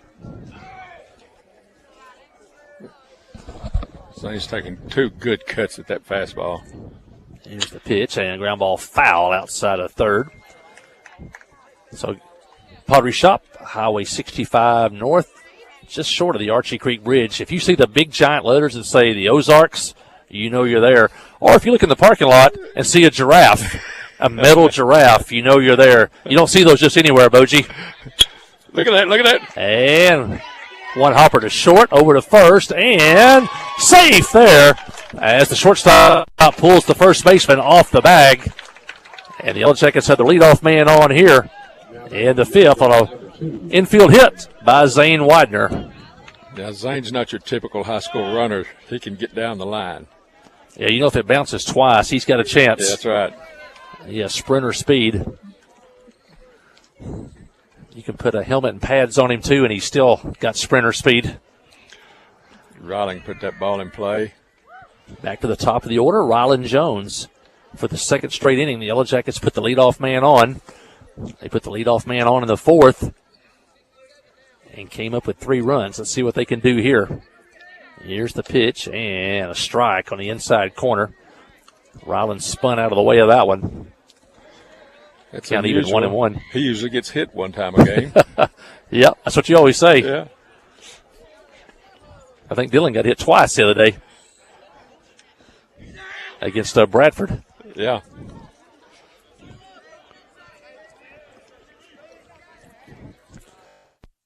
It's trailing 6-3. And the pitch has popped up a mile high on the infield. The shortstop calls it behind second, and he makes the play. First out here in the Yellow Jacket fifth. It's got a.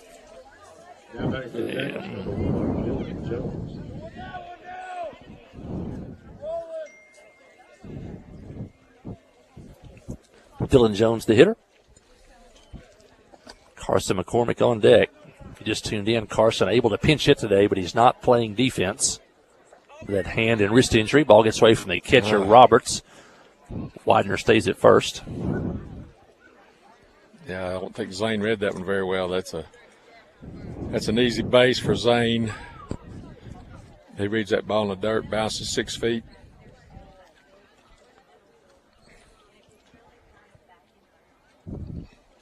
Carson trying to get on, swing and a miss. Count even 1-1. Carson 0 for 1 today. He lined a shot to right field that they tracked down. Also hit by a pitch and came around to score. Russ Hensley, or check that. Yeah, Russ Hensley on deck. And a foul there. I got a text, Boji. Lacey Standridge and the crew are on a mission trip. They're in Provo, Utah, and they are listening in today. So we get Yellow Jacket fans a lot of times listening around the country. I want to thank Lacey and them for listening in. Dara and Holly Hensley are there. Susan Parrish, Kyle Rhoda, Clint Bagley, and the New Baptist Church preacher, Nathan and Callie Brown. And they are listening in, and we are so glad y'all are able to listen in and watch the live stream today. And they have seen the home runs today. Yeah.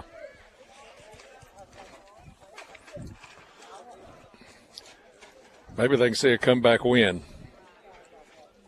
Get Dillon put one in the gap right here. Jones, the hitter. And just outside. Good eye by Dillon. Now 2-2. Carson McCormick on deck. That pitch was almost too close to take. Catcher kind of asked the umpire where it was, and the umpire told him outside. Dillon 0 for 2 today. Hit the ball twice, once to first, once to third. Here's the pitch and foul to the plate, and Dillon's battling here. Well, you'd love to get Dillon on here because you got McCormick, Hensley, and Prince coming up, the big hitters in the Yellow Jacket lineup today. I didn't realize we were going to do this radio. I saw there was a 4.5-minute at-bat last night. Some batter fouled off 9 consecutive pitches. Ended up walking. There's the pitch. Popped up on the infield. Second baseman, now the first baseman, goes down and he catches it. He went back to cover the base. He had to run around Zane Widener at first. He fell down, reached up, and caught the ball while on his knees. The second baseman, I don't think would have got there in time. I don't either. And what another break for Mayflower as he catches that one on his knees for the second out. Would that have been an obstruction type call? I don't know. It's kind of a weird play there at first base. We're coming back to tag up and get on the base. Yeah, it looked like maybe Zane had gotten already to the base there, too. It was close. And the first baseman trying to spin around Zane, staggered, went down to his knees, and then made the catch. Second baseman was hustling over. I'm not sure if he would have got there in time. It'll take something now with 2 outs from Carson McCormick. Carson's got enough pop in his bat that could help the score out here. Carson back in there after missing a couple of ball games. Line shot, base hit, center field. Oh. And he gets over the center fielder's head. A bad hop. Widener may score from first. They're going to send him home, and Widener will score all the way from first on a base hit by Carson McCormick. I don't know if it hit something out there, but it took a bad hop, went over the center fielder's head, and the Yellow Jackets will take it as they pick up a run on a base hit by Carson McCormick. Carson ends up at second. On a grass outfield, you don't see that ball bounce that high. Probably would on a turf. Help us out. Put one in the gap here, Russ. I got here early, too. The grass really doesn't look like it's been mowed lately. It's a little bit high and ragged compared to what we saw at Robinson. Oh, shot to center field. Gailey looks up and off the fence. And Hensley heads for second, and he hustles in with a double, and he just missed his second home run of the game as that went 3/4 of the way up the fence. He just missed a home run, and they almost the exact same spot as he hit the first one, left center field, and the Jackets pick up 2 runs. And once again, I'll tell you who's wanting to take credit for him hitting. It's my wife. She's been going over there every day and putting the baseballs in the pitching machine in their cage. I've been fishing, and she's been feeding the machine. I looked up there, and she pointed at herself, said, "That's me. That's me." I like that. As Coach Post would say, she's all in. She's all in. She likes it. Bull Rush came within inches of tying this one up. The Yellow Jackets, for the second straight inning, cut the lead to 1, 6-5. And now Cole Prince, who homered his last time up, has a chance to tie or put the Yellow Jackets in the lead. Manager Mark Hill made a trip to the mound to visit Matthews. Leaves him in the ball game. Now a wild pitch back to the screen. And Hensley takes third. A little late slide. He's a little bit gimpy over there. Boy, I've seen those catchers come up in that situation and sing it hard over there, and it bounces and goes out in the outfield. Most time you're not going to throw that runner out. They give Roberts a lot of credit. Boy, he hustled after that one. Made that play a lot closer than you thought it was going to be. Now Hensley's at third with a tying run. And ground ball towards second. Booted by Poteet. And Hensley scores. And the Yellow Jackets come all the way back to tie the game with 2 outs here in the 5th inning. The Yellow Jackets have scored 3 times with 2 outs. And that was a routine ground ball to second. And Poteet kicked it. Prince is on. Hensley scores. And we're tied at 6.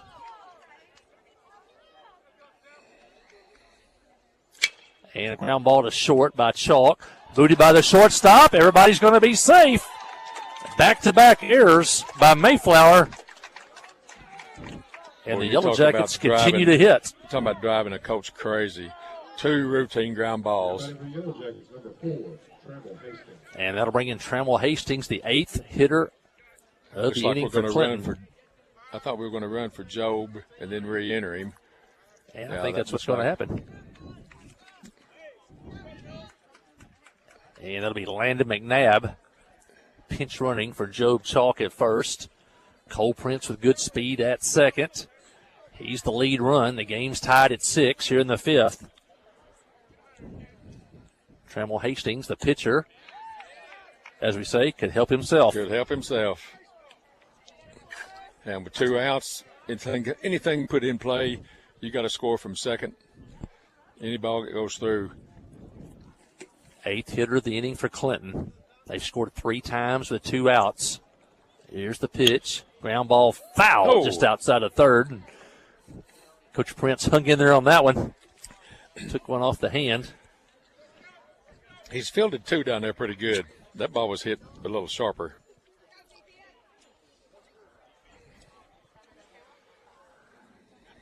Oh-2 now. Trammell has to guard the plate. Matthews pitches. Fastball, fly ball, center field. Gailey coming in and over and makes a one-handed catch. And that'll end the inning, but the Yellow Jackets score 3 times on 1, 2, 3 hits, along with 2 Mayflower errors. The Yellow Jackets leave 2. And as we head to the bottom of the 5th, it's a new ball game here in Mayflower. Clinton 6, Mayflower 6. Listen to Yellow Jacket Baseball on the Yellow Jacket Sports Network. I'm Steve Landers for the Cowboy family of dealerships. The most important part of the car business is customer service. And we know that some people need a little help once in a while. We understand that, and we're here. No matter what your credit or where you bought your vehicle, we can help. Whatever your price range, credit, or trade-in, come see us and let us show you a little Cowboy courtesy. Can't wait to see you at Cowboy. Steve Landers, Cowboy, Chrysler Dodge Jeep Ram in Clinton. Wherever the river flows and however the game goes. The River Company is a proud sponsor of Clinton Yellow Jacket Sports. Just like in sports, you want someone who has your back. The professional team at the River Company Insurance does just that. They'll work hard to find you the most coverage at the best possible price. Whether it's business, farm, ranch, personal, or automotive, the team at the River Company will get you exactly what you need. Sports is a team effort, so come join the team at the River, formerly S&P Insurance. Well, new ball game here in Mayflower. Game tied at 6. At one point, Mayflower led 4-0. Yellow Jackets cut it to 4-3. Mayflower extended the lead once again back to 6-3. And then the Yellow Jackets scored 3 times with 2 outs in the top of the 5th. And we're tied at 6 here as Mayflower comes to bat. And they'll have the 6, 7, and 8 hitters due up here, and you would love to get them in order, Bochy, so you'd force the 9th place hitter to have to lead off that 6th inning. Matthews the hitter. He's the pitcher. He's 1 for 2 today. He's sacrificed, and he's also struck out. Trammell Hastings in relief of Sam Brown.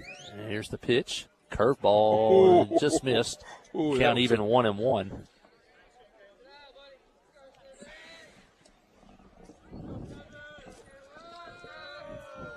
Trammell's pitched 2 1/3 innings so far. And pop fly and foul out of play. Count even 1-1. It's 1 and 2, isn't it? I'll check the 1 and 2. We need all the strikes we can get. Trammell has hit a bat. Well, nope. No, he has yet to walk a batter and has struck out 2. Here's the pitch and a curve in the dirt. Now 2 and 2. I want to mention the Clinton Stockyards sale every Saturday at 1 o'clock, and sometimes I'll roll there about 8 o'clock at night, and it's still going. So, pitch is a fly ball center field. Widener coming in. He calls it, and now Sam Standards makes the catch in right field. This is right center field. Zane threw his arms up like he was calling it, but Sam stayed with it all the way and came in and made the catch. And for the first out. Yeah, that ball had just a little bit of tail to the right center, right field side. Good call there by Sam. Well, not really much wind at all now, but when there was a little bit of wind, it was blowing balls over toward right field. And that'll bring in Jacob Stevens. He's 1 for 1 today. He walked and scored, and he was singled and stranded in the 3rd. That ball must have kind of got Dylan in the belly. Fastball high. Said something to him, kind of grinned. Clinton Stockyards sale every Saturday at 1 o'clock. You can check their Facebook page to see if there's what's coming up each week, some type of special sale, special type of cattle. You can see all that on their Facebook page, Clinton Stockyards. Swing and a miss, and it's 2 and 1.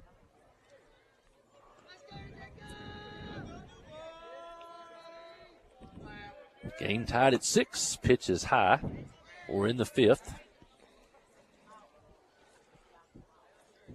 Count now 3 and 1 on the hitter. Hastings has yet to walk a man today. See if he can battle back here. Pitch on the way, and base hit left field. Not much you can do right there. That's about as good a clean base hit as you got. Number 13, Jaden. Hastings made the hitter hit his way on. He didn't walk him. Base hit between 3rd and short. And that'll bring in Jaden Duncan. Duncan's 1 for 2 today. Singled and scored in that 4-run Mayflower second. Yeah, I wish we hold this runner, give him 2 looks, step off. He also flew out left field. First pitch is a strike. Hastings jumps ahead in the count. Stevens at first. Third base coach didn't give any kind of signs. Fakes a break towards second, stays there. Pitches high, now 1-1. Ryland Jones, Dufran looking for the double play in the middle. Hassel Bivens would like to see a double play right here. Pitches a ball, now 2-1. Brody's grandparents down to my right here. We always have a good crowd when Clinton plays. Ball outside. I think we had as many as Robinson did there on Tuesday. Yeah, I didn't get to make that one, but I guarantee you we had more than Mills. Mm-hmm. I think Mills had like 5 people. 3-1 the count. Second straight hitter, and now walk. And the Yellow Jackets are asking for trouble again. A single and a walk. Mayflower has 2 on and 1 out, and Jace Powers hits to the mound. First walk by Trammell. Coach Prince went down there and looked at somebody in the bullpen. Yep. And the Yellow Jackets are going to make a pitching change. Let's take a break. Listen to Yellow Jacket Baseball on the Trip, 94.7. Adventure awaits, and with the all-new lineup of Chevrolets, those adventures can become reality. Joe Lee Chevrolet has the best lineup of cars, SUVs, and trucks ever. Why go from A to B when imagination can take you everywhere? And remember, when you need service work, Joe Lee's service department can keep your Chevrolet running like new. Make your best deal today at Joe Lee Chevrolet in Clinton. Find new roads in your new Chevy vehicle. F.L. Davis Cash Lumber, your Ace Hardware store, is a proud sponsor of Clinton Yellow Jacket Sports. F.L. Davis Cash Lumber can help with your electrical, plumbing, paint, tools, hardware, and flooring needs. They're a full-service hardware store and lumber yard. F.L. Davis can provide you with everything you need for your residential or commercial projects. The knowledgeable staff is always on hand to answer your questions. Visit F.L. Davis Cash Lumber, your Ace Hardware store. Same place, now Ace. Back to the ballpark here. Yellow Jackets go to the bullpen. They bring in Connor Clute, coming in relief of Trammell Hastings. Trammell went 2 2/3 innings, struck out 2, only walked 1, and Trammell gave up 1 earned run while he was in the ball game, but he is responsible for both runners on base as Connor Clute comes in. Sam Brown started the game for the Yellow Jackets. He went 1 2/3 innings. I want to mention my old buddy, Paulie Bogey's buddy, the king of real estate. I also call him the king of Clinton, Philip Jones, and Arkansas Mountain Realty, home office located in Choctaw. But I got a great website. I was on there today. You can pick out a place you would want to live, a location, Clinton, Shirley, Leslie, Greers Ferry, Fairfield Bay, or you could, what type of house you want, how many square feet, you can put that in there, how many bedrooms, how many bathrooms, and how much you want to pay. You can put all those things into the website, and it'll filter that, and then all of his houses will pop up that fit your requirements, and you can see what's for sale and that. So a lot of good information on his website, and that is ArkansasMountainRealty.com. You can go on there, see what you got, and then you can give Philip a call, and he can walk you through and give you tours of all these places. So Arkansas Mountain Realty, Philip Jones, the king of realty, and his crew of salespeople over there. Yeah, I've got a little rent house over in Clinton. Over in Heber Springs that he's got listed for me. We kind of got it on pause right now. The people that are renting are thinking about buying it. So, but if they decide not to, Philip will get that thing sold ASAP. Finley Poteet, the hitter. He's the number 9 hitter, but he's 2 for 2 today, and he scored twice. And a swing and a miss, and he is quickly in the hole 0-2. And the Jackets would love a strikeout right here. Runners at first and second, only 1 out. The game's tied at 6. We're in the bottom of the 5th. Clute to the plate, and a strike! 3 call on the corner. And on 3 straight pitches, he strikes out Finley Poteet. And now there's 2 outs, Bochy, and the Yellow Jackets have a chance to get out of this. Big. This is leadoff hitter. Sean Groff, the hitter. He's 0 for 3 today. He is the leadoff hitter. Line to right, pop to third, and flied out to left. If you haven't seen Connor Clute pitch, he throws a submarine pitch down sidearm, almost near his waistline when he releases the ball. And a ground ball to second. There's Dufresne. He steps on the bag. And 4 pitches, and Connor Clute gets the Yellow Jackets out of the inning. Mayflower comes up with a walk and a hit, but they leave 2. They do not score. And we head to the top of the 6th inning. It's Clinton 6, Mayflower 6. Listen to Yellow Jacket Baseball on the Yellow Jacket Sports Network. Adventure awaits, and with the all-new lineup of Chevrolets, those adventures can become reality. Joe Lee Chevrolet has the best lineup of cars, SUVs, and trucks ever. Why go from A to B when imagination can take you everywhere? And remember, when you need service work, Joe Lee's service department can keep your Chevrolet running like new. Make your best deal today at Joe Lee Chevrolet in Clinton. Find new roads in your new Chevy vehicle. Steve Good at Goods Cash Savers says you can learn a lot about life by playing sports. You may never be the biggest or the fastest, but you can always try to be the very best and give 100%. And that's what they do every day at Goods Cash Saver. Even though they don't have the biggest building, they try to have every item that you might need in groceries. They also overachieve every day in their meat department. So when you're looking for a place to shop, give Goods Cash Saver a try. A supermarket that cares about you and your community and says, go Yellow Jackets. Matthews was the pitcher. Yep.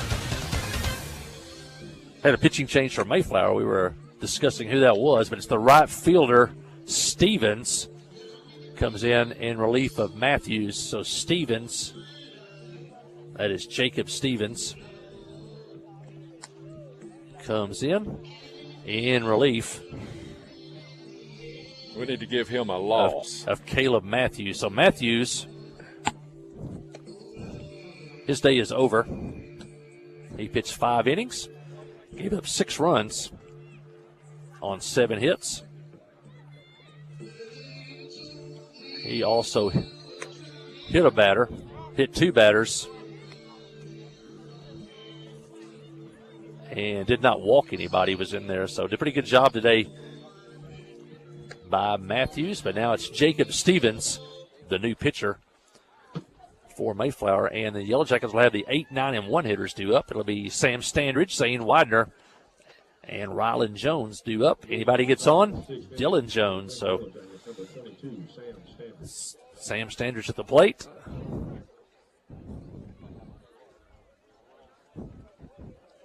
And Mom listening out in Utah. And Dad down to my right.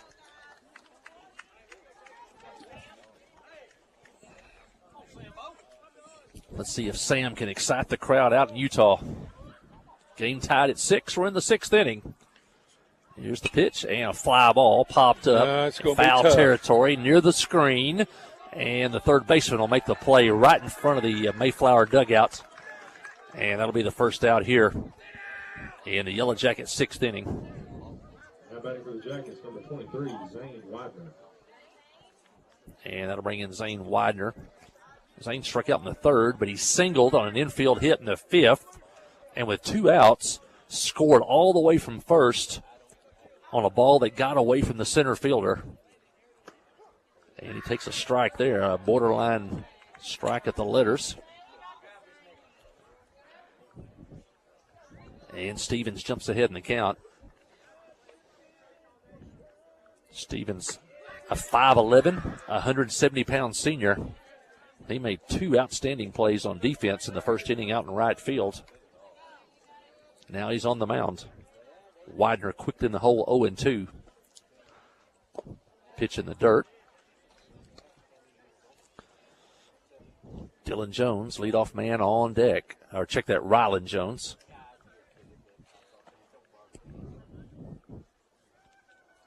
Stevens to the plate, and it's high. And that was about where the first pitch was called a strike, and you see Zane took a deep breath there. Did not want to leave it in the hands of the umpire. Count now 2-2. Pitch on the way. Pitch is high and fouled. And out of play way down in left field. And really didn't hit that very solid, but it went a long ways. You see the ball jump off Zane's bat. Yeah, with his speed, we need him on base right here. The catcher's got a really good arm, so I'm not sure I'd put him in motion. You don't.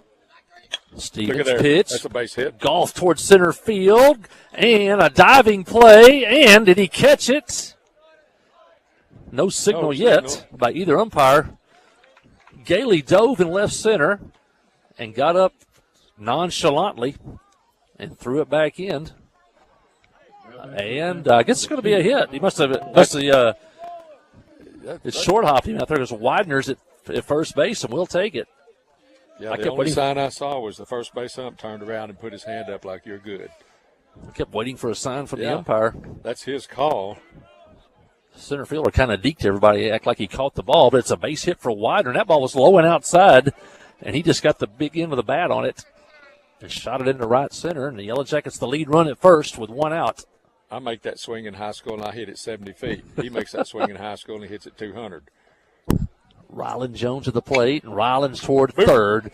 Fielded by the third baseman, out at second, over to first.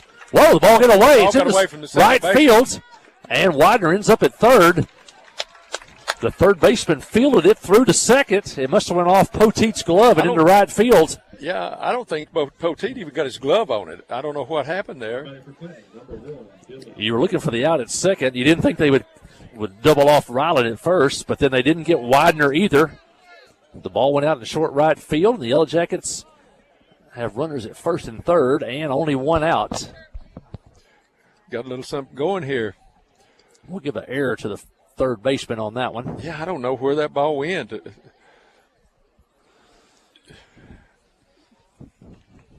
And now Dylan Jones can put the Jackets ahead. There goes Riley. Bunts the ball. Stevens has it. Flip to the plate. And save at the plate on a great slide by Zane Widener on a squeeze play. Great bunt. You couldn't have rolled that probably any better. They started Widener at third. Ryland took off for second.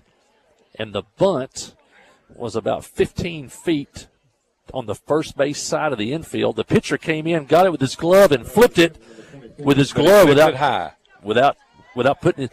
If he put his hand in to get the ball, he's probably going to be safe for sure at the plate. So he tried to flip it from the glove to the plate, and as Boji said, the ball came in head high, and Widener slid under it. And for the first time today, the Yellow Jackets have the lead.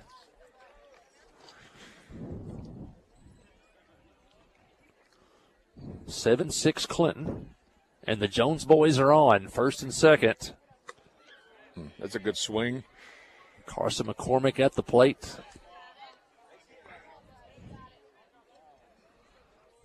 Ryland at second. Dillon at first. Carson McCormick the hitter. Jackets need to add on. And a ground ball towards short. Fielded by the shortstop. Goes the short way to third for the out. And he gets Ryland at third. Now there's two outs. Yeah, there wasn't much we could do about that. It was about a three hopper to the shortstop. Now back for Clinton, number 18, Russ Hensley. Russ Hensley's up. Had a home run and just missed a second one. He just needs to put one in play here. Single. Dillon will score from second on a single. Stevens, the first time they've seen him, pitches outside. Stevens in relief of Matthews. So this is the first time Russ has seen this pitcher. And now the catcher, Roberts, and Stevens talking about, I think the runner at second, maybe the signs. Clinton has come back. They lead 7-6. They trailed 4-0 and 6-3 in this one.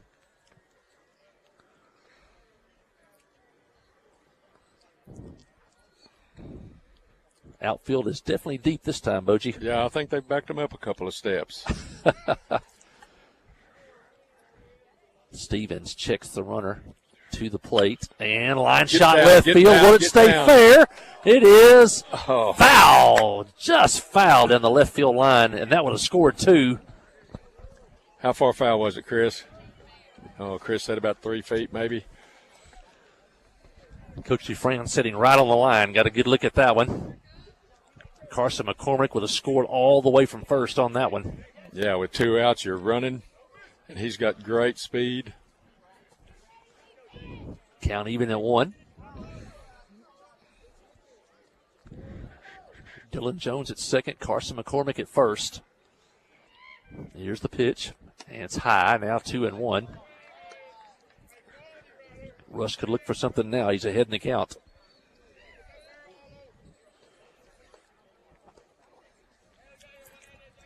Yeah, you're looking maybe at a good pitch in the hitter's count here.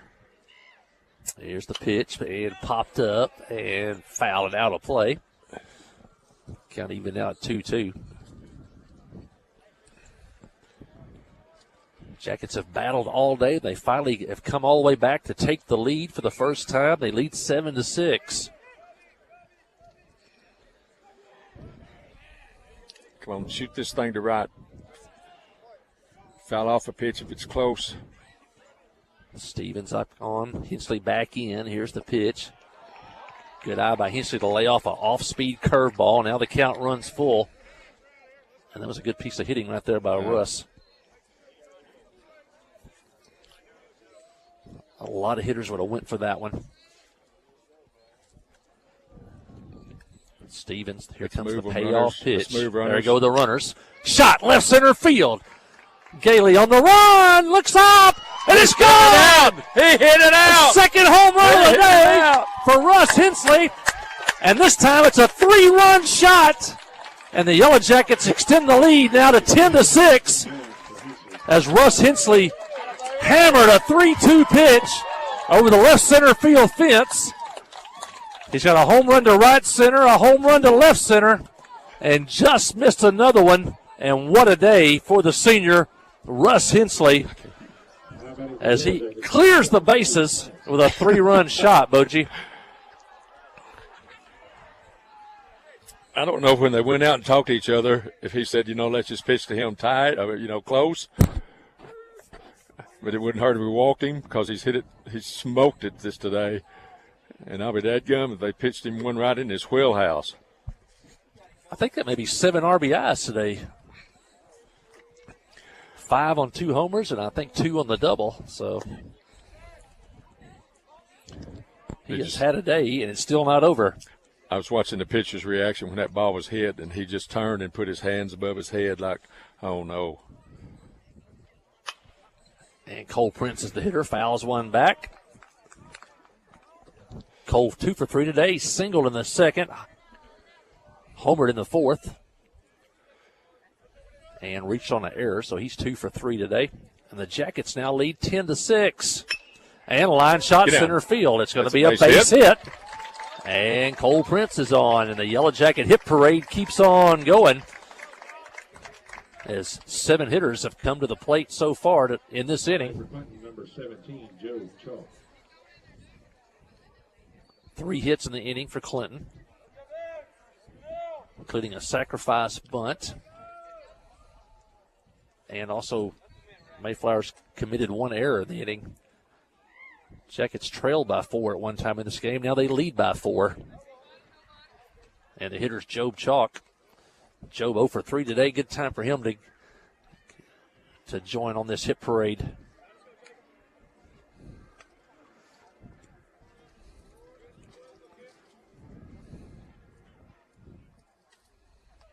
Ten hits now for Clinton. There goes Prince. There's the throw, and he is safe as it goes into center field. And Gailey backs it up, and Cole Prince now in scoring position with 2 outs. Good job of the center fielder to back that ball up. If you wait until the ball's passed, the infielders, you can't hold him. But he was coming up on the throw. Yeah, he was alert in center field. Chalk with a chance to add to the lead. Here's the pitch. It's high, ball 2, now 2-1. little mental now with the pitcher. You know, we're hitting him, went yard on him. He may have lost a little of his mojo. Stevens to the plate, and a swing and a miss. Chalk took a big rip at that one. Now count even at 2-2.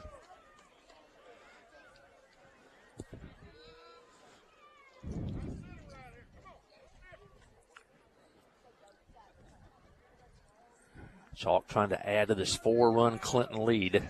Job's got plenty of strength to put one in the gap here. And a line drive right at the shortstop. Man. And he hit that one right on the nose. Couldn't ask for anything more.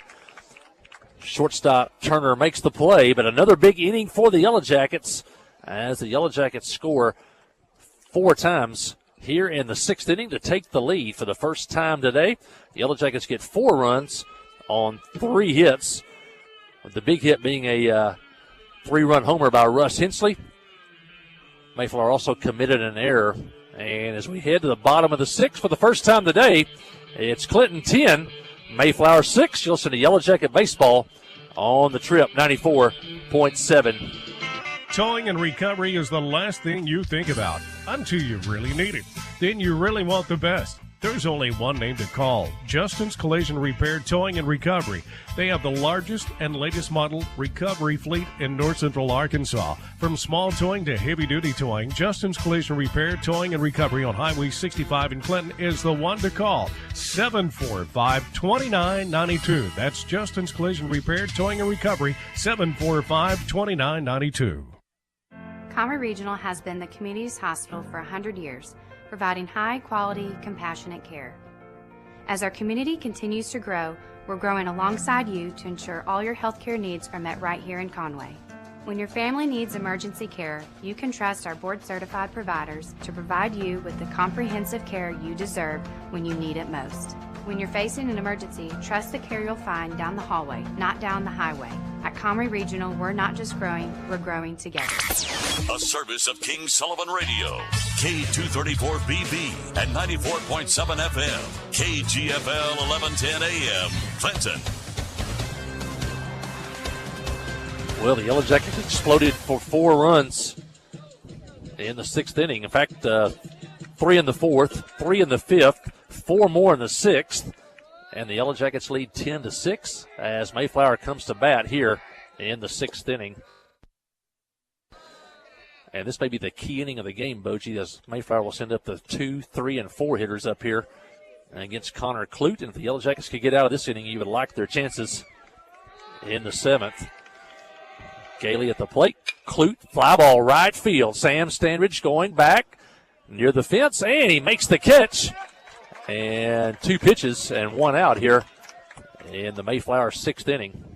Now batting for the Eagles, number 5, Blaze Roberts. That'll bring in Blaze Roberts. He's 0 for 3 on the day. That's the first time Gailey has not reached base today. Well, Connor just has that movement up and down. You know, it changes planes on you. Starts down low, comes up. Right center field. Could be trouble back near the fence at the wall, and it's gone for a home run. Did you see him flip the bat?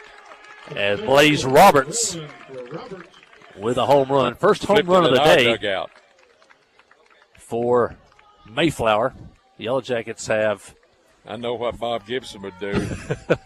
This number 2 would be eating this baseball.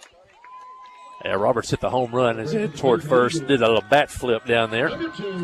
Yeah, and he waited until he got right in front of our dugout, then flipped it and looked at him.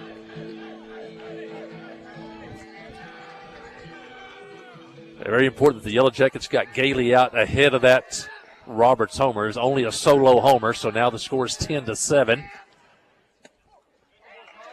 And Landon Turner, the hitter, and Clute starts him off with a strike.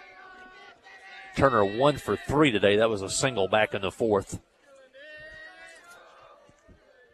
Clute to the plate. Ground ball towards short. Big hop, and it goes off Rylan Jones's glove. And that took a really big hop. You knew it was going to be trouble.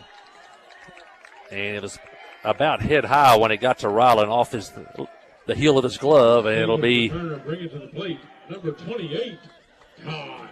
a hit for Landon Turner. Yeah, that first bounce was really high. Ryland would have better off charging that and catching it right off the ground on the short hop. This infield, the grass and dirt must be pretty hard. Fly ball, right field. Sam Standridge going near the line and makes the catch. And McLean is retired, and now there's 2 outs. So Sam Standridge with a nice play running toward the right field line. Now batting for the Eagles, number 7, Caleb Matthews. And now Caleb Matthews, who started the game at pitcher, he's 0 for 2 today. He also had a sacrifice bunt back in the second. He's the number 6 hitter, and you would like to end the inning right here. And foul to the plate. I think I was starting to say either the dirt and the grass must be extremely hard because we've seen a lot of really high bounces. Really high, yeah, right off the bat. Now Coach Prince comes say something to the home plate umpire. That ball was fouled off the batter's foot. It did end up in fair territory, but if it hits the hitter's foot, it's a foul ball. Matthews flew out to right field his last time up. He's also struck out. They started the runner and started it There again. goes the runner. Fly ball center field. Widener comes in, now goes back, and catches the ball over his shoulder out near the fence. He took a couple steps in and then had to get on the dead run heading toward the fence, and he makes the play, and that retires the side. Bottom of the lineup coming back. Yep. Bottom of the lineup will be due up in the 7th. Hope the Yellow Jackets can add on. Mayflower does come up with a run on a home run by Blaze Roberts. They also get a hit. They leave a man. And as we head to the 7th inning, it's Clinton 10, Mayflower 7. Listen to Yellow Jacket Baseball on the Yellow Jacket Sports Network. Towing and recovery is the last thing you think about until you really need it. Then you really want the best. There's only one name to call, Justin's Collision Repair Towing and Recovery. They have the largest and latest model recovery fleet in North Central Arkansas. From small towing to heavy-duty towing, Justin's Collision Repair Towing and Recovery on Highway 65 in Clinton is the one to call, 745-2992. That's Justin's Collision Repair Towing and Recovery, 745-2992. FL Davis Cash Lumber, your Ace Hardware store, is a proud sponsor of Clinton Yellow Jacket Sports. FL Davis Cash Lumber can help with your electrical, plumbing, paint, tools, hardware, and flooring needs. They're a full-service hardware store and lumber yard. FL Davis can provide you with everything you need for your residential or commercial projects. The knowledgeable staff is always on hand to answer your questions. Visit FL Davis Cash Lumber, your Ace Hardware store. Same place, now Ace. Type of play. Hey, we head to the 7th inning. Clinton leads 10-7. They trailed at one time 4-0 in this one and 6-3.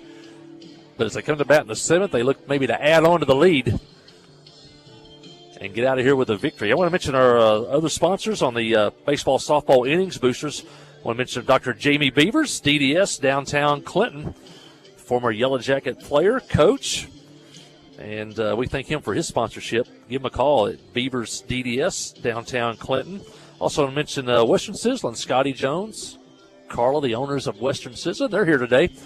They got an interest in this game. They got a couple sons, Ryland and Dylan Jones. You say they're here today. They're here every day. That's true. They're here every day.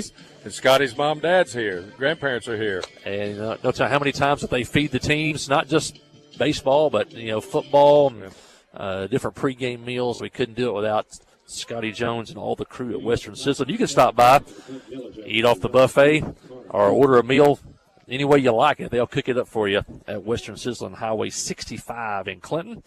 Also to mention Kyle Hensley, another old Yellow Jacket. He's here today. His son's had a huge day today with 2 homers and a double, knocked in 7. And Kyle Hensley and staff, DDS over there. You probably go get your teeth worked on, and y'all can talk baseball while you're doing it. A little baseball. Yep. We do that. We talk it at the dental office. We talk it at his house. We talk it at my house. Talk it in the car. Yeah, we are underway here in the 7th inning. Yellow Jackets will have the 7, 8, and 9 hitters due up. What do we got, 7, 8, 9 ourselves? Or is it? And we got Connor Clute is hitting in the spot of Trammell Hastings. Connor, ground ball, base hit right field between the first and the second baseman. And Connor gets on. And the Yellow Jackets are looking for insurance runs here with a 3-run lead. So leadoff single for Clute, bringing to the plate for Clinton with the 22, Sam Standridge. Sam Standridge, the hitter, and Sam has made some big plays defensively since he came into the ball game out in right field. I know 3, maybe 4 fly balls that he's caught out there. Shows bunt here. The Yellow Jackets trying to sacrifice the runner to second. Sam fouls it back. Sam's technique was pretty good right there. He got the bat level, got it out in front.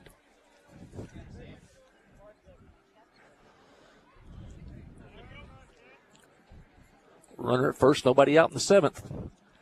Connor Clute led off with a single. And now throw to first, trying to see if Sam's going to tip his hand here as regarding bunting.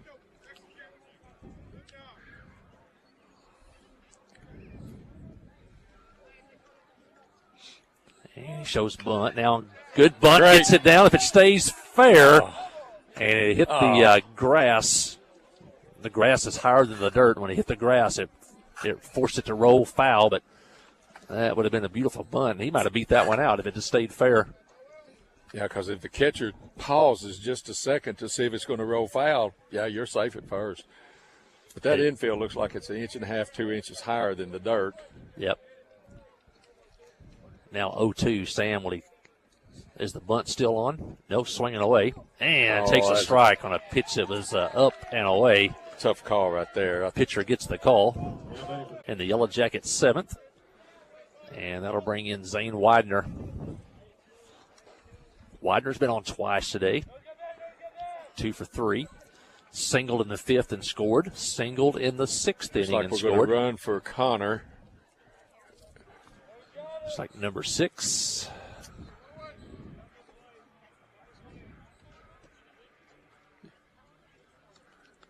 Is that Josh Foltz running at first? Connor Clute, the pitcher. You can use a courtesy runner for the pitcher and the catcher. Let them prepare for the next inning. And a swing and a miss as Widener took a rip at that one. Good rip right there. No telling how far that one would have went if he'd hit it. Part of that metal building out there in left center field. You can see it on TV. Hit one up there in the softball field. There's some kids out in left center. He can really wake up out there. There goes the runner. There's the throw, and he is safe as the ball trickles into center field. Yeah. The ball beat the runner, but they couldn't catch it at second. The Yellow Jackets have the runner in scoring position with 1 out. Second baseman's kind of turned that ball loose a couple of times when it looked like he should have fielded it.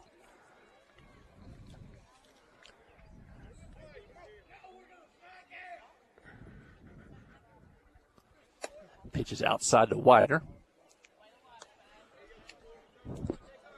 Count now 1-2.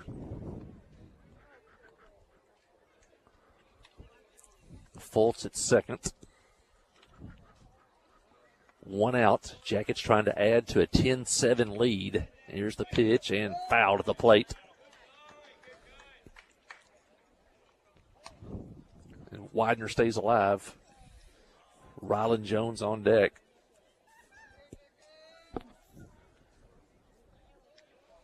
Pleasant afternoon here in Mayflower. The temperature is perfect. Overcast skies. Perfect day for baseball. Yeah, the flag is just dead out there right now. And a swing and a miss.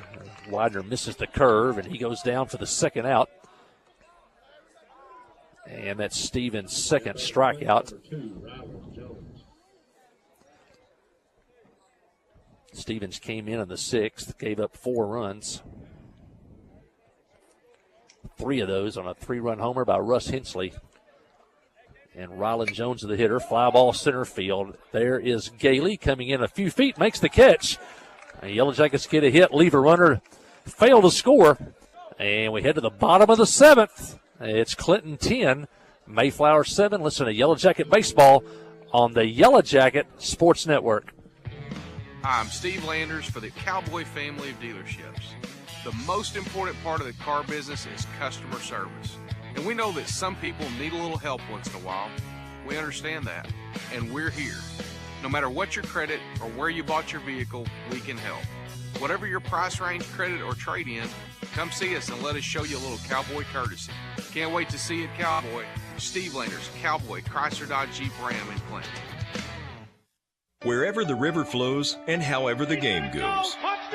The River Company is a proud sponsor of Clinton Yellow Jacket Sports. Just like in sports, you want someone who has your back, the professional team at the River Company Insurance does just that. They'll work hard to find you the most coverage at the best possible price. Whether it's business, farm, ranch, personal, or automotive, the team at the River Company will get you exactly what you need. Sports is a team effort, so come join the team at the River, formerly S&P Insurance.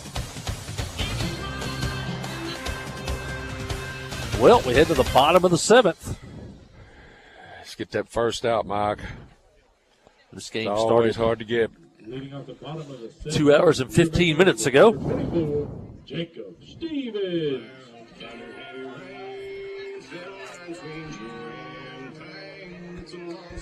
And the Yellow Jackets are 3 outs away from a victory.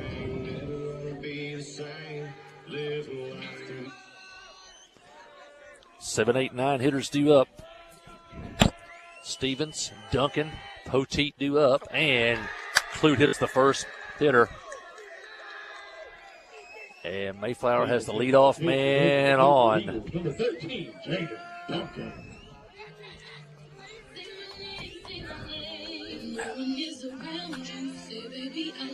And that'll bring up Duncan. He's 1 for 2 today. Singled and scored in the first. Flew out to left, and he's also walked. Here's the pitch from Clute. First pitch swinging, fly ball right field. Standridge is right there, and he makes the catch. And there's 1 out. Sam has had a lot of action out in right field. Sam's looking a lot more comfortable out there on those fly balls. And that brings in the 9th place hitter, Finley Poteet.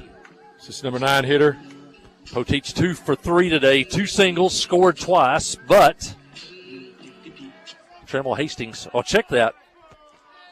Connor Clute got him and striking out back in the 5th inning. This is the first batter. And a quick throw to first and safe there. Wow, that was close.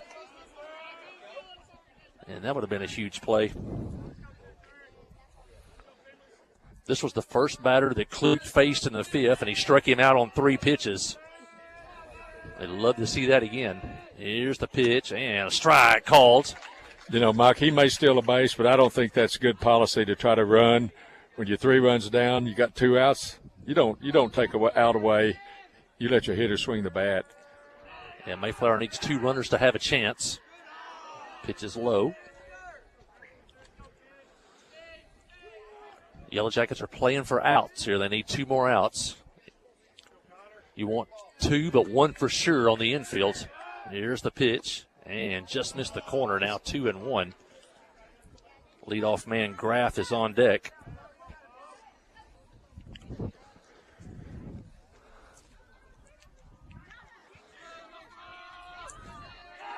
Here's the pitch, and a ground ball, foul outside of third.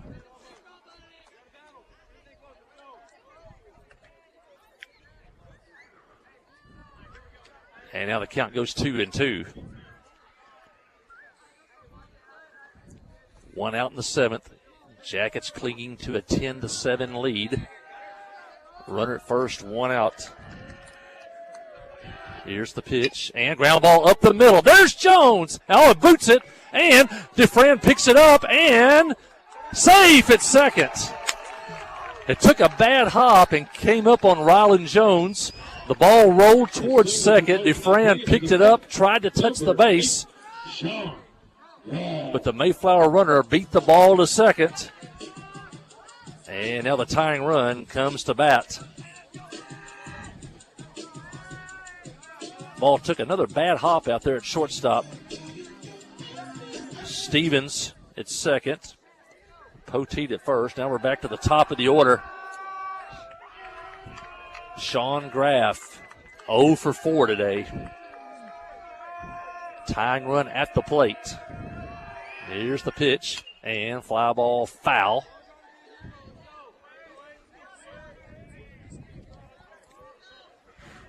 And Connor Clute jumps ahead.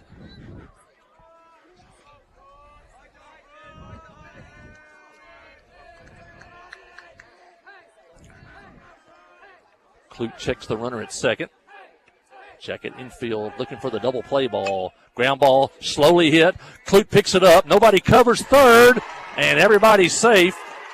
And actually, Hitchley came in to try to field the ball, so then there was nobody there to cover third. And then Clute was going to turn and throw to first, and he slipped down. And the bases are loaded with nobody out. Jackets have had some bad breaks today, Boji. And that was one of them. That baseball just finds a way sometimes. It was in no man's land, so Russ had to come in and try to field the ball, but then that left third base open. And then Connor fielded it and then slipped down, and now the bases are loaded, and one of the top hitters up for Mayflower. And Gailey is hit, and that's going to force in a run. Eric Gailey hit by the pitch will score Stevens from third. And now the lead is cut to 10-8. This is the kid that hit the Matthews home run, scores. isn't it? Poteet to third, Graff to second. Race to the top of the Eagles. Number 5, Blaze Roberts. And now the winning run is at first base. Tying run at second.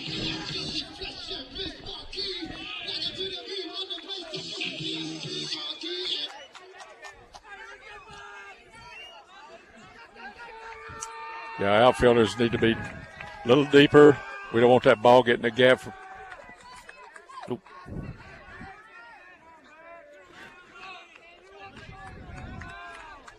Number 2 hitter at the plate. Little pop-up right here for an infield out would help. Blaze Roberts, the hitter. Here's the pitch. And outside for a ball. Good play by Dylan Jones to block that one.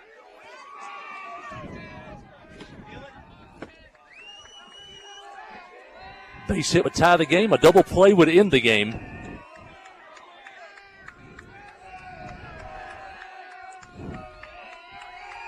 Here's the pitch and fly ball behind short. There's Rylan Jones, makes the catch. Run it in. And there's 2 outs. Big play by Rylan Jones. Good pitch by Clute. I didn't hear as he jammed the hitter. Did he call that an infield flyer? I didn't hear him. The base umpire didn't call anything. The home plate umpire kind of put his arm in the air. Boji was talking about an infield fly rule. Bases loaded, less than 2 outs. Pop up on the infield. The batter is automatically out. And runners advance at their own risk. Here's the pitch from Clute. Popped up. Right field. Here comes Prince. It's going to drop in front of him. 1 run scores. Here comes a throw to the plate. And the game is tied. On a ball hit by Landon Turner into short left field. Prince came in, had to play it on a hop. And then his throw to the plate was wide, hit it off his to the left. But both runners were running because there were 2 outs. He hit that ball off his hands, too. There wasn't anything on that ball and fell in front of us. The hitter Turner went all the way to second on the throw to the plate. Graff scored. Poteet scored. We're tied at 10. And the winning run is at second with 2 outs. Struck out last time, didn't he, Mike? McLean, the hitter. And a ground ball slowly hit the first. There's Chalk, race to the bag, and he's out there. And the game is tied. We're going to head to extra innings. Mayflower comes up with 3 runs in the 7th to tie the game on 3 hits and 2 hit batters in the inning. Those hit batters came back to haunt the Yellow Jackets in the 7th. And we head to the 8th inning. We're tied at 10. Listen to Yellow Jacket Baseball on the Trip 94.7. FL Davis Cash Lumber, your Ace Hardware store, is a proud sponsor of Clinton Yellow Jacket Sports. FL Davis Cash Lumber can help with your electrical, plumbing, paint, tools, hardware, and flooring needs. They're a full-service hardware store and lumber yard. FL Davis can provide you with everything you need for your residential or commercial projects. The knowledgeable staff is always on hand to answer your questions. Visit FL Davis Cash Lumber, your Ace Hardware store. Same place, now Ace. Life is better with basketball and with First Security. We have the resources and the know-how to assist with your needs, plus a local team you can count on. So you're making better plays because First Security is making better happen during this season and every season. What's your better? Get there with us. Stop by your local First Security Banking Center or visit us online at fsbank.com today. First Security. Bank better. Member FDIC, Equal Housing Lender. Well, as they say, free baseball today as the game goes into extra innings as Mayflower came up with 3 runs in the top of the 7th inning on the final 2 runs to tie the game with 2 outs on a base hit by Landon Turner. Mayflower sent 8 batters to the plate, and we're tied at 10. It's a new ball game again as we head to the 8th inning. Yellow Jackets trailed 4-0, 6-3 in this one. At one point had a 10-6 lead, took a 10-7 lead into the 7th. They are going to put him out there. They're going to put a runner at second. And the game tied at 10. Leading up the top of the 8th inning, Joy. Yellow Jackets will be number 1, Dylan Jones. Extra inning rules in high school baseball. It has been that way for I didn't know they did that in several high school. years for high school softball. I never don't do that in high school baseball. It's supposed to be the first year for it because I haven't seen it. They've been doing it in high school softball for years. And this is the 2nd or 3rd year in Major League Baseball where they start with a runner at second in extra innings, and that's what will happen here. The player who made the final out of the previous inning starts at second base, and for the Yellow Jackets, it's Rylan Jones, so you got a guy who can run. And Yellow Jackets, Dylan Jones, the plate, shows bunt. Now the catcher snap throw to second. Jones gets back. All right, Dylan Jones, the hitter. Dylan 0 for 3 tonight. If the bunt's on, then we bunt that thing down the first base line or bunt it hard down the third base line. Jones, McCormick, and Hensley. Bunt is foul. Now even up 1-1. Big hitters up in this inning for the Yellow Jackets. Yeah, I left my headset, walked down there. I saw the umpires talking to Coach Prince. And I thought, what are they talking about? And he kept pointing out second base. Here's the pitch. And shot fouled in the left field line. Last extra inning game I broadcast was, I think, 2018, and that was that game in the state tournament. Clinton and Elkins went 10 innings, but there was no runner at second back in those days. That was the game where Riley McDonald stole home in the bottom of the 10th. The Yellow Jackets won 4-3. Here's the pitch. Ooh, just missed. Count out 2-2.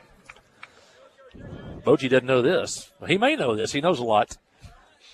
Yellow Jacket football, last time they had an overtime game was 2005 in high school football. Here's the pitch and foul back to the screen. Well, in 2005, I was the superintendent over at Westside. I probably had more on my plate than worrying about football. Yep. Jones trying to move the runner or drive him in. 2-2 the count. Here's the pitch and popped up. Pitcher says, I've got it. Now near the third base line, he makes the play. And Rylan Jones has to stay at second. 2005, Yellow Jackets and Dardanelle. Yellow Jackets are undefeated. The game ended 0-0. The Yellow Jackets held Dardanelle on 4 straight plays from the 10-yard line in overtime. And I believe the Yellow Jackets scored on their very first play of overtime, won the game 6-0. Carson McCormick, runner at second. 1 out. Here's the pitch. It's high from Stevens. Do they have that in football where you go second or third overtime, you have to go for 2 if you score a touchdown? I think in high school football, it's just every team gets 4 plays from the 10-yard line. Ground ball up the middle, fielded by the shortstop, over to first, out there. Rylan Jones goes to third, and he's there with 2 outs. 6-3 on the putout. Turner to McLean. And an intentional walk to Russ Hensley. Showing some respect for Russ Hensley there. He said 2 homers and just missed a third one. And that'll bring up Cole Prince. Hey, Cole can put it in play. I like Cole, this situation with man on third. You can score from third in a lot of ways. Cole Prince 3 for 4 today, including a home run. See if he can make them pay. First pitch is outside.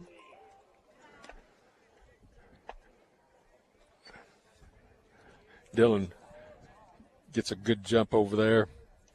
No, I guess that's Rylan on third. Rylan at third. Here's the pitch. Ground ball up the middle. Into center field. Base hit. Rylan Jones scores. Turner dove for the ball. He may have deflected it, but it rolled into center field. And the Yellow Jackets take the lead 11-10.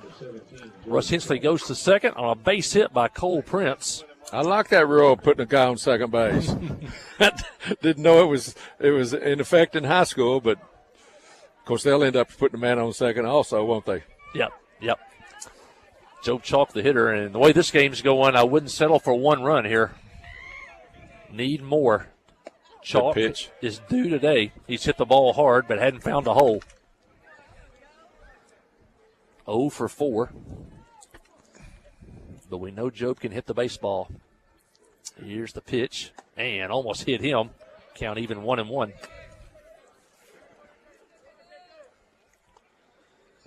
Eighth inning, if you just tuned in. Clinton leads 11-10. They trailed at one time 4-0 and 6-3. And the pitch is a swing and a miss on a good curveball. Good curveball. Took a lot off that pitch. There wasn't much velocity at all, but it had a lot of dip on it. Now it's 1-2.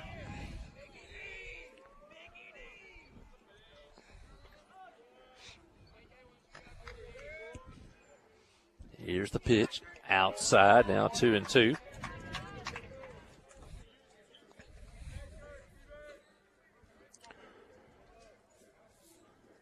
Two and two. You sure don't want to go 3-2. He should be getting a good pitch to hit. Here's the pitch. Ground ball toward first. McLean fields it and makes the play, and the Yellow Jackets are retired, but they do pick up a run. The Yellow Jackets get a hit, an intentional walk. They leave 2 men, but they do score. And as we head to the bottom of the 8th, the Yellow Jackets have another chance to win this one. They lead 11-10. You'll listen to Yellow Jacket Baseball on the Trip 94.7. FL Davis Cash Lumber, your Ace Hardware store, is a proud sponsor of Clinton Yellow Jacket Sports. FL Davis Cash Lumber can help with your electrical, plumbing, paint, tools, hardware, and flooring needs. They're a full-service hardware store and lumber yard. FL Davis can provide you with everything you need for your residential or commercial projects. The knowledgeable staff is always on hand to answer your questions. Visit FL Davis Cash Lumber, your Ace Hardware store. Same place, now Ace. The Blagg Law Firm is a proud supporter of Clinton High School Yellow Jacket sports. When you need an attorney, call the Blagg Law Firm. Whether it's an injury accident, criminal defense, DWI, family dispute, or Social Security disability, Ralph Blagg believes in equal justice for all. Located on Court Street in downtown Clinton and on the internet at blagglaw.com. The Blagg Law Firm, a proud supporter of Clinton High School sports. Woo! We head into the bottom of the 8th inning here. See, they put a pinch runner, it looks like. Number 7. And the Yellow Jackets lead by a score of 11-10. And Mayflower will start their extra inning with a man at second. And I think that's number 12, isn't it, 12, Boji? I think. Timothy Gage Scoggins is the runner. He's a 5'8", 135-pound senior. He's running at second. He's the tying run. It'll be the 6, 7, 8 hitters due up against Connor Clute. First pitch fouled away. Caleb Matthews, he began the game as the pitcher. He's 0 for 4 today. He does, or 0 for 3. He does have a sacrifice. He's flown out to right, flown out to center, and he struck out. Would love a strikeout here. Here's Clute's pitch, and inside. Now 1-1. Mayflower hasn't showed bunt so far. Rylan Jones tried to hold the runner close at second, and fly ball left field. Prince on the run. It may be over his head, and it is. That's going to tie the game on a double by Matthews. Brings in the plate for the Eagles, number 24. Line shot over Prince's head, and that deep left field out there. Prince played it off the fence. And now the winning run is at second for Mayflower. And that brings in Jacob Stevens. He's been on base 4 times today, 2 singles, a walk, and he's been hit. And you have first base open here, so you can pitch careful to the hitter. And here's the pitch.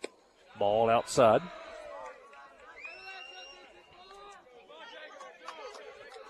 Connor Clute trying to send this to the 9th inning.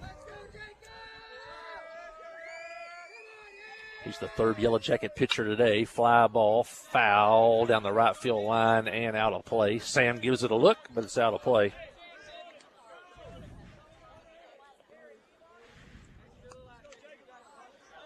Winning run at second, nobody out.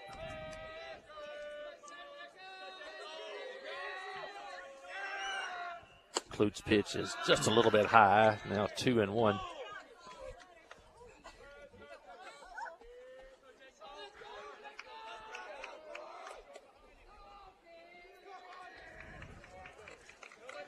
Clute's pitch is outside. Good play by Jones. Keep it in front of him. Keep the runner at second. Count now 3-1.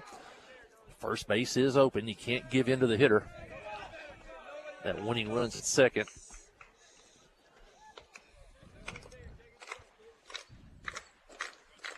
Rylan Jones trying to keep the runner close at second. Here's Clute's pitch and fly ball right field. Sam giving it a run near the fence and out of play. And now the count runs full. 0 for a strikeout here, Boji. Yes, sir.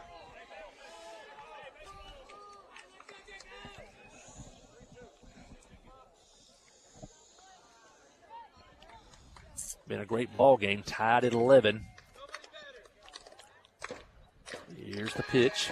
And up the middle, base hit. Here comes Widener. They're going to send the runner home. Here's the throw to the plate, and he is safe as the runner, Matthews, beats the play to the plate.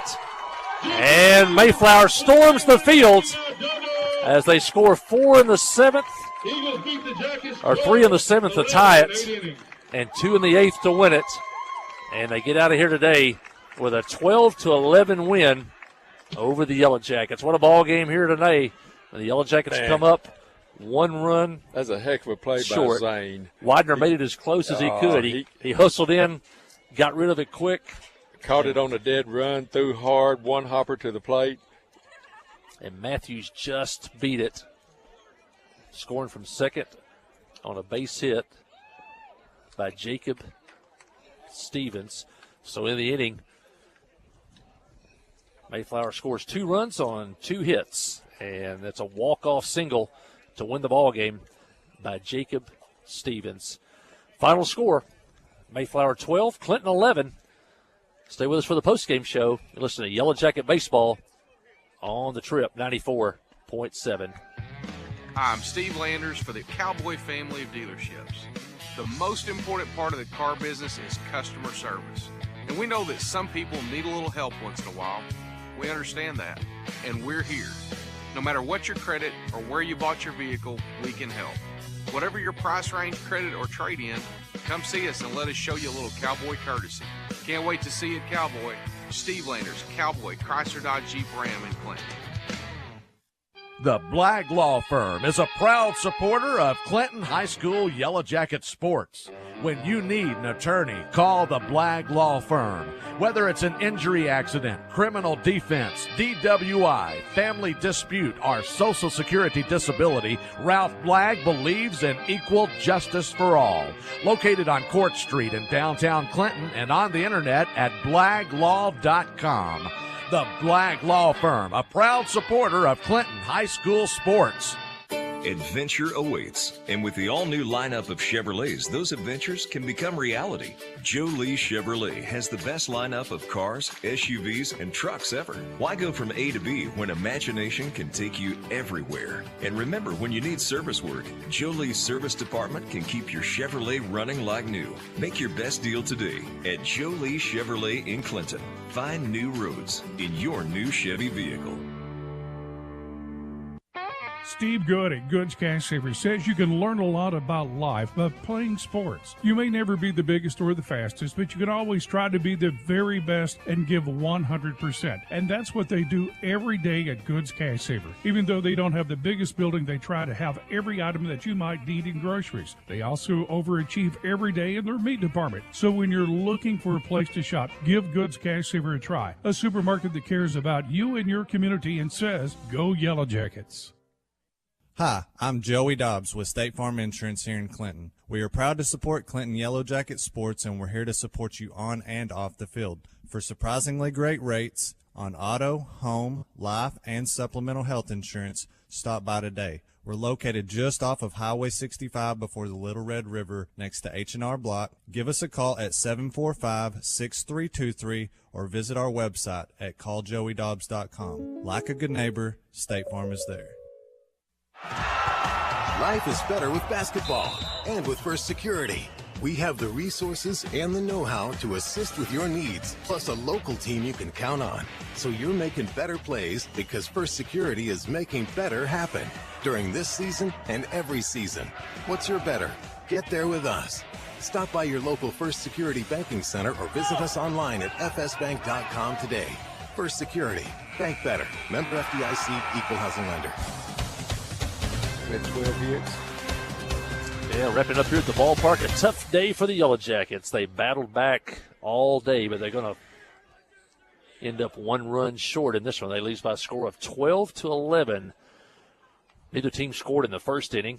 Mayflower got 4 runs in the bottom of the second on 3 hits. Took a 4-0 lead. Yellow Jackets came back with 3 runs in the fourth to cut it to 4-3. As Russ Hensley and Cole Prince went back-to-back for homers in that innings. And then Mayflower added on in the bottom of the fourth with 2 runs and made a 6-3 lead. But then in the 5th inning, Yellow Jackets came alive again. They scored 3 times to tie the game at 6 when they got 3 runs on 3 hits and got help with a couple of errors by Mayflower. Game was tied at 6. Yellow Jackets came up to bat in the 6th inning, got 3 more in that 6th inning. Now check, they got 4 runs in the 6th on 3 hits and took a 10-6 lead in the top of the 6th inning. Mayflower got a home run to make it 10-7, and heading into the 7th inning, Yellow Jackets failed to score in the top of the 7th, and then Mayflower came back in the bottom of the 7th inning and got 3 runs on 3 hits. There were 3 singles and 2 hit batters in that inning, and that tied the game at 10. We went to extra innings. The Yellow Jackets scored in the top of the 8th inning on a base hit from Cole Prince. But Mayflower comes back in the bottom of the 8th, and they get 2 runs, and a walk-off hit was a single by Jacob Stevenson, and the final score was Mayflower 12, Clinton 11 in 8 innings. Yellow Jackets scored 11 runs on 12 hits. They left 8 runners on base. They only committed 1 error. Mayflower scored 12 runs on 16 hits, left 10 runners on base, and they committed 3 errors. Thoughts on this one, Boji? It was a wild one. Yeah, it's a wild one. You know, I tell you what, I think anytime Clinton athletes play anything, you're going to be in for a fight. Our kids just compete and compete. A couple of ground balls out here, hit and just take crazy hops. I don't know how they've packed their infield, but boy, that thing was hard. And you get a glove on the ball, and you make a play. The next ball bounces over your head, but I think I can take some positives away from this. Pitching was decent. Hitting was pretty good. Defense was pretty good. So it's one of those times somebody had to lose. Winning pitcher today was Jacob Stevens. And he was the second pitcher, I guess, today for Mayflower. Yep. Yellow Jackets used 3 today. Sam Brown pitched the inning and 2/3. Trammell Hastings pitched 2 2/3 innings. He struck out 2, only walked 1. And then Connor Clute came in with, he came in the 5th inning with 2 on and 2 out and got a big strikeout. And so Connor goes 1, 2, 2 1/3. He goes 2 1/3 innings of relief today. So Sam Brown, Trammell Hastings, and Connor Clute on the hill today for the Yellow Jackets. Hey, going to have to go with 2 First Arkansas Bank and Trust players of the game today. Most obvious one, and for the second game in a row, senior Russ Hensley. Russ was 3 for 4 today. He had 2 home runs and a double, and the double was, inches away from being another home run. Yep. He knocked in 7, and he also had an intentional walk. And he had the respect of Mayflower today as they walked him late in the ball game. And I think you also got to mention Cole Prince. Cole Prince was 4 for 5 today, including a home run and 3 singles. And so 2 seniors there are First Arkansas Bank and Trust players of the game, and they were the big hitters today as they combined for 7 hits today. Really? They were 7 of 9 at the plate, and also Russ had an intentional walk on top of that. And so First Arkansas Bank and Trust players of the game today, Russ Hensley, Cole Prince. We want to thank First Arkansas Bank and Trust, the title sponsor for our player of the game. They're located in the Cash Saver parking lot, downtown Clinton. I believe they have like 19 branches around the state, but you can always bank with them online anywhere in the world. And we want to thank First Arkansas Bank and Trust for all their sponsorship. Also, they along with Cowboy Dodge, are our title sponsors for the live stream. And 5 minutes before the game started, I didn't think he was going to get to see a ball game today. He's going to have to listen to one like the old days. But something happened.